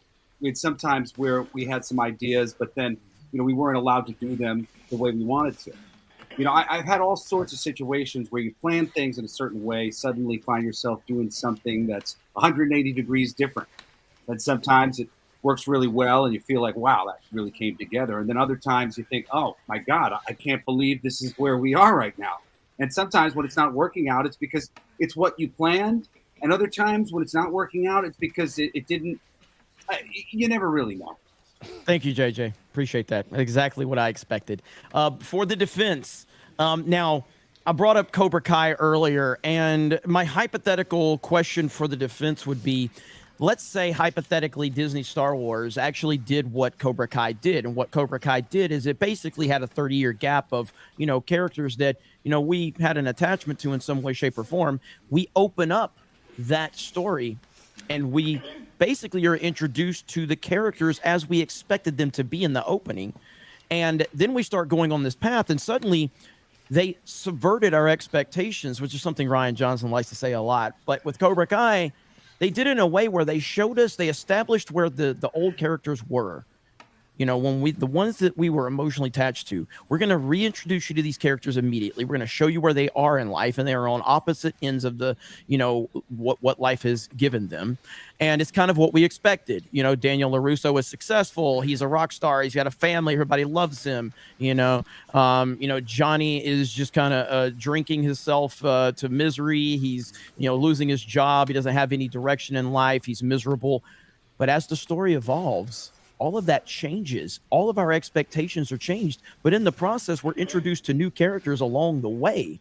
And then by the time the seasons start going into seasons 2 and 3, suddenly we start letting go of those old characters and we start caring about the new characters. If Disney Star Wars would have taken that approach, started us out where we expected to be, and then maybe evolved that story, all while introducing new characters along the way, by the time we get to episode 9, we, the audience, can be ready to let go of the old characters and embrace those new characters because we've been on a journey with them. Do you think we would be on trial today in a hypothetical situation if Disney Star Wars followed the Cobra Kai template? I'll tackle that unless someone else wants to. Honestly, no, I don't think we would. But the problem with that, because I believe in your hypothetical, I love Cobra Kai. I think it's awesome. I think they did a great job. But I think the difference is we got that 32-year time gap from when episode 6 aired to when episode 7 aired. So that's a huge gap in time. And Disney and all their grand thought processes thought that, hey, we could just kind of skip that middle part, skip the middleman. People will love it because it's Star Wars. And so we'll just put them on their character path and kind of in the middle of it, and then we'll catch them up on the back end. So, yeah, I mean, sure, there's plenty of other ways to do it. There's 1,000 ways to skin a cat. But is it the right way? Is it the wrong way? I don't know. I haven't seen that movie. I couldn't tell you. Well, but I think specifically to the charges of today, it's the negligence of the legacy characters. And I'll look at Cobra Kai, and that you can never say that. You can argue that Cobra Kai has problems. You can argue that it has teen drama and it has cringy stuff. But what you can't argue is that it took care of the legacy characters, meaning Johnny and Daniel. And if Disney Star Wars have had that same care with the legacy characters, today's count would not be in court today. And we are talking about the mistreatment of the legacy characters. And I think, along with many people in the audience and the wonderful, wonderful ladies and gentlemen of the jury, they all feel the same way, that whatever good you can say of the Disney trilogy, the treatment of the legacy characters is not one of them. There's nothing good that came from that, from a fan standpoint, from a marketing standpoint, or the fact that Disney themselves even tried to give us a new Han Solo, and they failed at that too. So I think that across the board, Disney failed from that perspective on today's count. So you said the treatment, and I'll agree with you there, 100%. They treated the characters like crap. That's not the charge. It's misuse. Misuse. Did they misuse them? And Absolutely. like I pointed out in my very rundown, and after this, I do want to get to that super chat where they talked about my research because they paid good money, and I want to answer that. But what I said in the brief rundown is it plausible? Not is it the best choice? Not is it the choice that we wanted? Is it a plausible way that we could do it? And I believe that they can. And before you answer that, because I know you're going to want to come back, that super chat, they said that wouldn't they pick up on the aunt and the uncle's quirks before Anakin and Padme? And yes, for the social aspects, but it is a lot of biological. Some of the research that you actually go into, people talk about like kids of sperm donors, how they act like the actual sperm donors themselves. So it's lots of detail, lots of depth, but yes and no. They did the social from who they're around, but there are biological factors that your parents go into. So I know that super chat did that. But anyway, back to you, DDayCobra. And I would like to compliment the defense on the usage of heel versus babyface as with a lot of comedic elements of today. I thought that entertained the jury very well, and I would like to remind the jury that Az agrees 100% with my arguments of today. So the defense's best thing they did is utilize someone that 100% agrees with me and sides with, the fans of Star Wars. So there you go. Good job on that one, defense. Good job indeed. I was in tears on that one. That's a long time since I saw that clip. Does the defense have any questions for me? You're kind of losing, and maybe you can throw something at me. Maybe you can get me on something. Maybe, hey, listen, Dr. Gordo, please chill on the Disney Kool-Aid. Slow down a bit, okay? And let's just talk. Let's have a conversation. So I'm here. I'm all by myself. I don't have anybody else here. So fire away. So you don't see the possibility that you're just projecting your own emotions onto the film, onto the argument? The defense here, we're making references to, in fact, things that happen in the movie. We're using some social science, we're using literature, mythology, what have you. And all I'm hearing from you is hurt. Mm-hmm. Yes, I mean, that's the whole point, is that they have hurt the Star Wars fandom. And you're damn right I'm projecting some of my pain into it, because that was what they were leaning on. They were leaning on my emotions. They were leaning on my emotions to give them money. They were leaning on my emotions. When I stood there in Orlando, Florida at Star Wars Celebration in 2017, before The Last Jedi came out, I stood in a room when they were releasing Battlefront 2 to the world. This was the premiere of Battlefront 2. And they stood in that room and they sit there and said, "Are there any girl gamers in the audience?" and about 3 girls screamed. And I just looked around and I'm like, what the hell does that have to do with Star Wars? What? That's not Star Wars. That type of language is not Star Wars. And that was kind of the first kind of moments that I realized they're not trying to do anything to benefit Star Wars. They're trying to push social justice elements into it. And unfortunately for us fans, the interjection of social justice meant the demise of our favorite characters. And Your Honor, what does this have to do with the argument? I think if you look online, you can read negligence. You know, it's the state or quality of being negligent, a negligent act or a failure to act.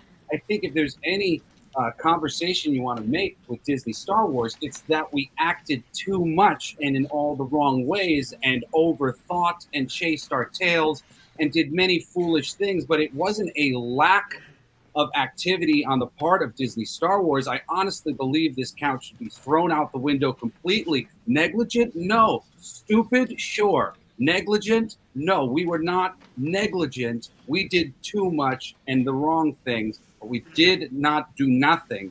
We were not negligent. We did not neglect the Star Wars franchise. Negligent. Well, Mr. Abrams, you simply saying that, it really needs to be backed up by the evidence. I just briefly, Mr. Cobra, we're gonna have another few more minutes. Your Just a Honor. moment. Just a few more minutes to vote in the poll. It's not looking good. Although I am shocked, the defense got a unbelievable 7% of the vote so far. 93% for the prosecution, but we're going to keep the poll open for another few more The minutes. defense cheering for 7%. We're going to keep We the know poll it's open. not home field, buddy. Because anything less than 100 would be a hung jury. Listen, Right. I get the Captain Marvel bots for Rotten Tomatoes. I guess they're over here working overtime, and you can only get 7%. So hey, you got to get what you can get. It's all right. Hey, Jeremy, I got a question for you. So, Yes, sir. in any of my presentation, was anything not plausible? Because the whole kind of idea that I took about this is that they took these old characters and put them in a place that they would never be. I feel like that in all of the different arguments that I brought up and the arguments that I addressed, there was a plausible way. Now, do we like it? No. But that's not whether or not we like it. It's whether or not, is there any way, shape, or form they could be there? So anything to refute on anything that I brought up in that? Yeah, I think there's absolutely no evidence whatsoever to say that Luke Skywalker would have walked away and been the hermit that he is. There's no evidence to show from a character standpoint from Luke Skywalker, the man who saw just a small piece of good in his evil father. There's no way that that man would be the person that we got, the man that stood there, and when Rey handed him that lightsaber, he just threw it over his shoulder and just scoffed at the idea. There is no possible scenario that that man would be who Disney decided to make him out to be. Actually, Absolutely not. there is. No. There are countless examples of great men in high positions. It's called the tragic fall. And Anakin, We're talking about the father Luke of Luke Skywalker, not Skywalker. anybody else. We're talking about Luke Skywalker. Yeah, but we're talking about Skywalkers. And Skywalkers in Star Wars are Skywalkers. They all represent the same cosmic force. And if Anakin can fall to the dark side, which the entire first 6 films is about, by the Luke way. didn't fall to the dark side. He just became a miserable old man. Did he not? You know what? Why did he go to attack Ben that night? Was it just He never fell to the dark side. Excuse me, though. pardon me. Just They didn't even own it. They didn't. attack him. Bull crap. Look at the dang quote. He said, "A shadow, like a fleeting shadow, left me, and then I was left with shame." He talks about it in that monologue, how the dark side convinced him that he needed to get rid of Ben. And as soon as he did it, he realized, if you've actually seen, you know, the prequels or even the Clone Wars, you would see that Anakin struggled with stuff a lot as a young man. Luke didn't struggle with dark side urges. What anywhere. about the cave? What about the cave in The Empire Strikes Back? It was what a about the cave? vision. What? I'm sorry? It was a vision. That's not struggling No. with any act. Yoda says you only see what you take with you. The cave is. There was no actions Remember your to failure show at the this. There was no cave. actions Remember to your show that failure at Luke the cave, Skywalker was Yoda said. struggling with the You know dark what? side. You know what? It's fine if you want to paint rainbows and unicorns onto the Force, and you say once somebody has hit the good side, they're the good side forever. They're untouchable. They walk on water. Never said None that. of us walk on water. If anything, we have learned from mythology and high tragedy. No man walks on water. No man walks on water, but one that we know of. And guess what? Even he was tempted. Even he was tempted by the dark side. So if you understand mythology, sir, if you understand mythology, not entertainment now, not your stupid Cobra Kai high school, what do you call it, a melodrama soap opera, but if you understand high mythology, you know that heroes must be tempted and tested, and so was Luke. And You so brought was up Luke. Cobra Kai. Do you realize Daniel LaRusso is literally what you're explaining, but now you're dismissing it? But they did it in a good way that made it believable. Daniel LaRusso was the perfect person, the perfect husband. They did it in the a perfect soap business opera guy, way. the They did it in a perfect high school way. They didn't made do it him in a out to high be- mythological way. Now he's at a point where we're cheering against him in points of the show because No, they've you're turned him just- into a you're jerk just- you know because what? of You're just making my storytelling. point. Because You're of just story, making but you my just point. You're dismissed showing it. You just Cobra said it Kai was is stupid and it doesn't entertainment. matter. Cobra Kai is entertainment. Star Wars is mythology. Then why are we talking about real world shit in Star Wars if it's high mythology? Why is Kathleen Kennedy saying we have to get rid of the white? Ryan Johnson is on record saying less white dudes in Star Wars, but it's high mythology. Here. That's what he said. That's what he said. Why, if it's, you can't say it's high mythology, and then Kathleen Kennedy wants to say Star Wars needs to look like the real world. You don't get to have both of those arguments. No, you don't. Because it's Star Wars itself that's undergoing the hero's journey, and it has to go through its dark night of the soul. It has to descend into hell. And so that's what the politicization of Star Wars, that Kathleen Kennedy and J.J. Abrams, that they brought to the table. Who's the hero? Who's the hero of the sequel trilogy then? If it's about the hero's journey, that challenged and tested all of us as fans. Who's the hero of the sequel trilogy? Do we have what it takes to appreciate Star Wars as a mythology, or are we going to get caught Answer up the question. in the superficial details? Who's the hero of the sequel trilogy? I am the director. It's Mary Sue. The Force is the hero of the sequel trilogy. It is the Force that is the hero. No. It is the Force, the source of Star Wars and the source of all mythology. I'm the source the of Lord of the Rings, for that matter. The source of Dune. And all just these to things that we have passion for, and just to show you how much that's failed, I'm sharing my screen. Sharing my screen right now. So Kathleen Kennedy says Star Wars new female character is extremely significant. Kathleen is extremely significant. Kathleen Kennedy, president of LucasFilm, calls on movie industry to do more for women and fuels speculation that Rey's character is part of the Skywalker family. Now you don't even mention Rey in the whole sequel trilogy. Now you can't even talk about her as being a hero because you know what I'm going to point out is that she literally just hijacks the Skywalker name because they can't even let her be who she really is. But Mr. Cobra, you accuse us of not discussing the legacy characters and then express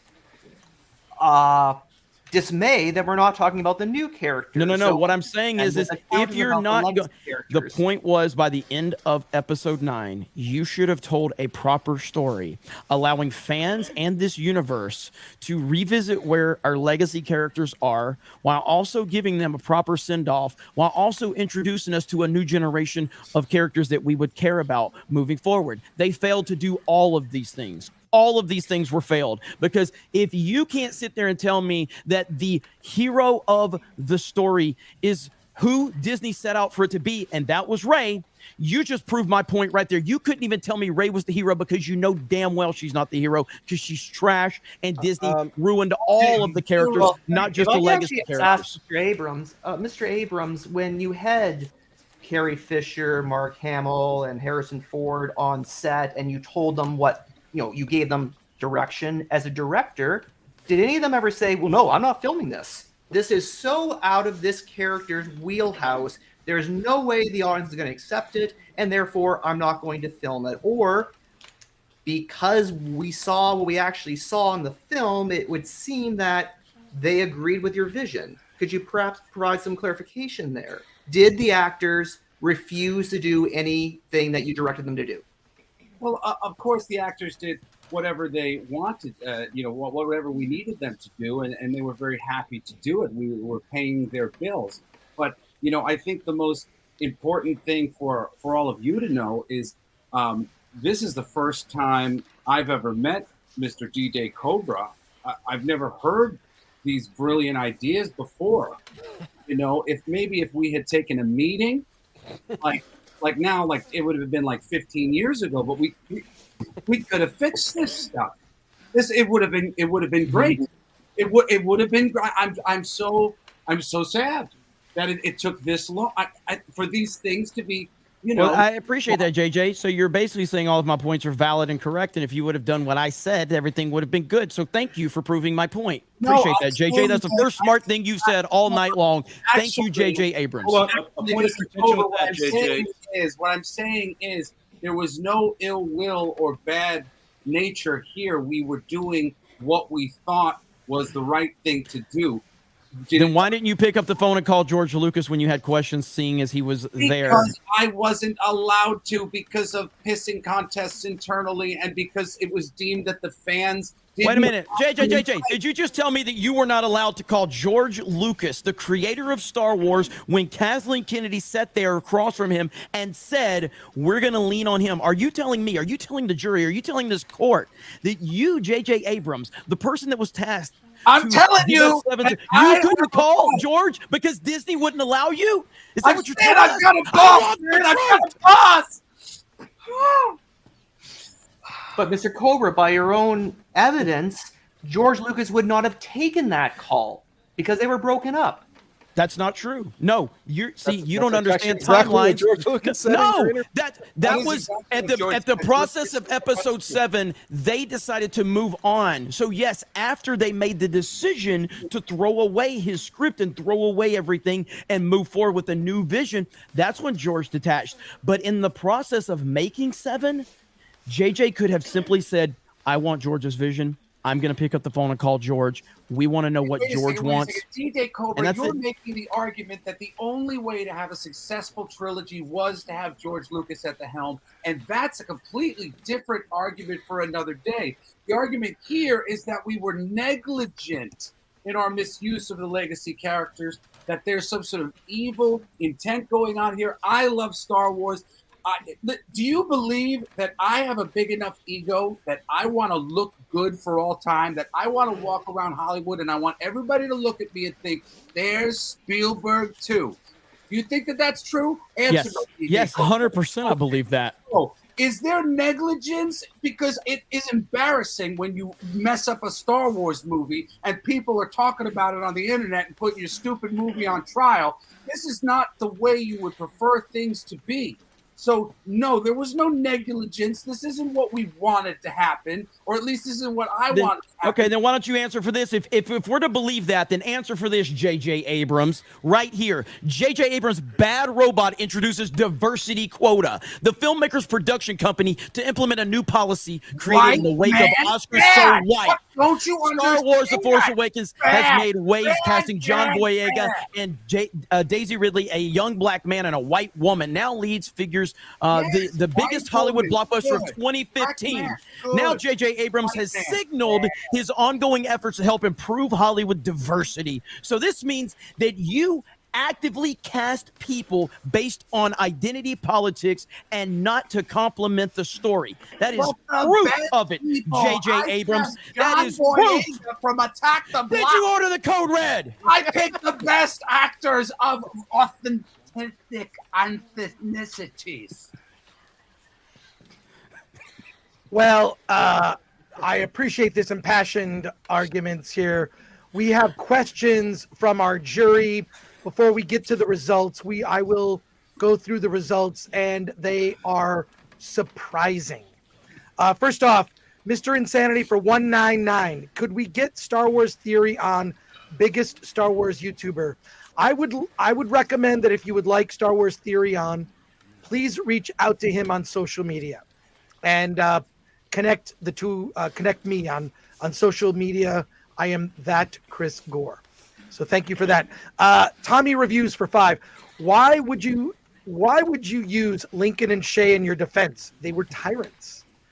200-watt studio for 5. JJ, was the mystery box the empty house your parents left you in when they left town while you were asleep? How did no. Okay. Mike S. Hangout for 999. Raylos are weird. Solo lost money. Screw Disney. Star Wars. Hail the 199. Yes. Butterbiscuit 92 for 5. Defense just sounds like word salad.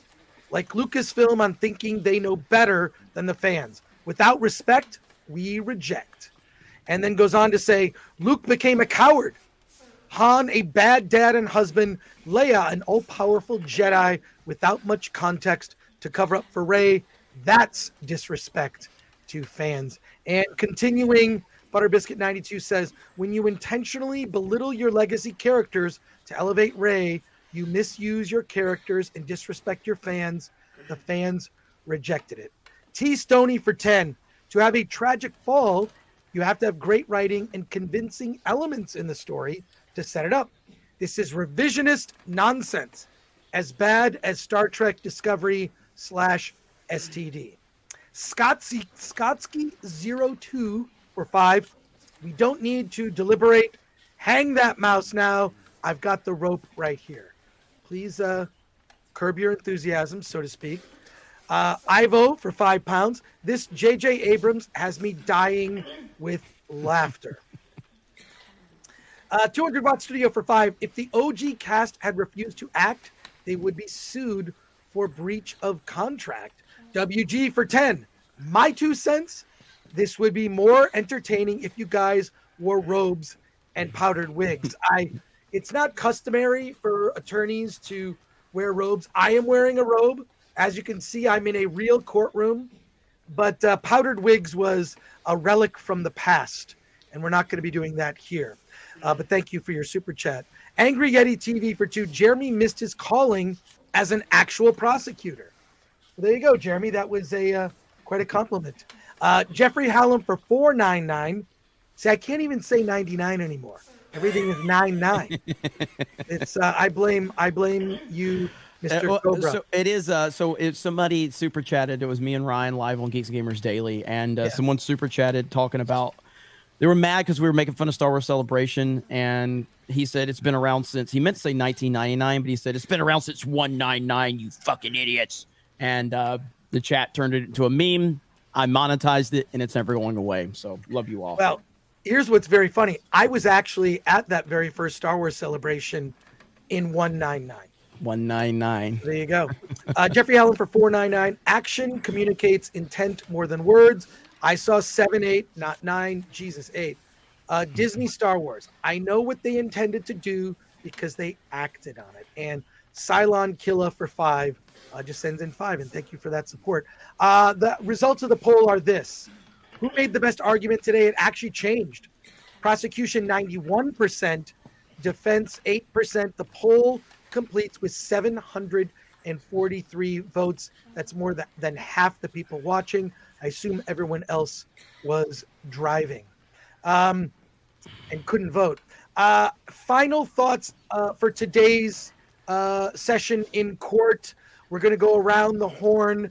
Let's start with the defense first. Just your final thoughts. We're going to be very brief as we've gone much longer today than normally. So just briefly, less than a minute if you can.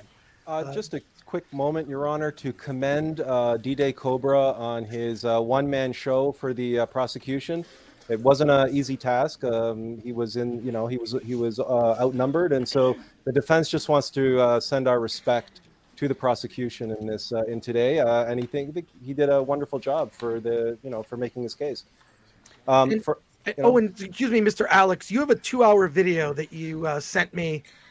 We will put the link to your video in the description of this episode. If you could put it in the private chat, our producer, Ms. Coffee, will put it in the description of this episode. So if you would like to see the 2-hour video that Mr. Allux and his team created on his YouTube channel, we will make it available. I also want to remind people that the full charges for this case are available. The Google document with all 9 counts is in a link also in the description. I interrupted you. My apologies, Mr. Allux. I want to make sure that we got that in. There. No, it's your prerogative, Your Honor. Yes. I also want to extend my thanks and appreciation, obviously, to my defense team, and on behalf of the Cosmic Force, the true source behind Star Wars and the inspiration to everyone who has worked on Star Wars. We want to extend our thanks to the useful idiot J.J. Abrams, who joined us today with his humorous comments, and someday we might have an opportunity to disclose the actual esoteric origin and meaning of your mystery box, which you use all the time but don't really understand why.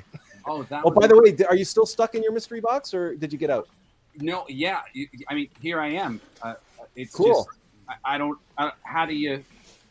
Does it dissolve? I mean, Mr. Abrams, we will return to you, Mr. Sam. Brief final remarks. Final remarks. I just want to thank the jury for listening. I know it's easy to come into this with preconceived notions, and I'll be honest, I'm not the biggest fan of Disney Star Wars, but looking at the count, when it says we misuse legacy characters, that's just not true, guys. We just need to look at this and have our criticism actually make sense. That way we can get better movies. Because if we just keep throwing crap at the wall, nothing's going to stick. So I think everything's plausible. Is it the direction that I would have gone? No. But I don't think they misused anything. Dr. Gordo, very briefly. Very briefly, the appeal to emotion can be used for persuasion. However, to base an argument on emotion is a fallacy, and the whole argument just falls apart. You can Google it. I promise you that's true. And in meantime, please see Elemental in theaters. Mr. Cobra. Thank you so much for having me, Honorable Judge Gore, and the wonderful ladies and gentlemen of the jury, and also the defense. I gotta say, they earned that 8%. They were entertaining as hell, and shout out to them. I had a lot of fun. I didn't know what I was getting into. I've seen some of the clips, of other, shows that's been done. I had a lot of fun. I think the audience had a lot of fun, and that's ultimately all that really matters. And we will stand up for Disney Star Wars, or stand against Disney Star Wars and stand up for George Lucas's Star Wars until the end of time. And that's why I don't even watch it anymore. But hey, it was fun, and I appreciate you guys having me. So thank you all. Thank you, Mr. Cobra. Mr. Abrams, do you have any final words? I do. I'm discovering this whole new world of these geek culture commentators today with DDayCobra. I mean, this is amazing. And I've been listening to this great podcast, The Coolest Geek Alive. He was just talking recently about my films and what I should have done to actually make them not suck so much. And he had a lot of good points. There's a lot of good points were made. But the only thing I think needs to be said before we go today about this courtroom right here. This jury, I don't know if you've been paying attention, but they are the most biased jury, I think, in the existence of trials. I don't know if this is fair. Well, we'll see. This is open to the public. There's no subscription required. Anyone can use YouTube. And I have also, just to be clear, I have invited on many people on the defense. This is an open debate. And you can fans were too afraid to show up. Well, we'll see. We have some exciting guests coming up on future episodes of Critics Court. We're going to leave it at that. We're going to be looking at some of Mr. Blackwood's drawings here. This looks like, is it J.J. Abrams riding a speeder on the moon of Endor with Jake Skywalker behind Mr. Abrams, or so it appears. I remember that ride. That was a good one. And some other drawings as well. I think my favorite moment tonight was when I said, "Have you guys seen Star Wars?" And JJ says, "No." That was fantastic. Mr. Blackwood, thank you again for your drawings. We appreciate your attendance in court and your courtroom sketches. Very entertaining stuff. We're going to leave it. What is that? That is a picture of. Looks like that's that's Darth Doomcock. Yeah, Doomcock is Darth Vader. Well, maybe I actually had an email exchange with Doomcock, and he did not respond. If you would like other YouTubers to appear on this show, ask them. I'm not a hard guy to reach. Thank you for that. Thank you for that. And that's going to end it for us. Critics Court will return next Wednesday, 1 p.m. Pacific time. Drunk 3PO, that's J Drunk 3PO, and that Star Wars girl will be on the prosecution. Members of the defense that are here today may actually return next week. So perhaps time to start another PowerPoint. We're going to leave it at that. I want to thank the jury for your time, for considering each side of the case. And that wraps it up for us. Thank you to our mods today, Lord Thoth and Mexican Iron Man. Appreciate that. I assume and I hope they'll be back next week. And poll to open JJ's mystery box. That may be something that we'll do on the final episode. We will actually open JJ's mystery box. Oh, some final quick super chats here. I'll go through these. Much respect to the defense. You're doing an impossible task, and accepting the rabid fantasy point at you. We in the 199 salute you.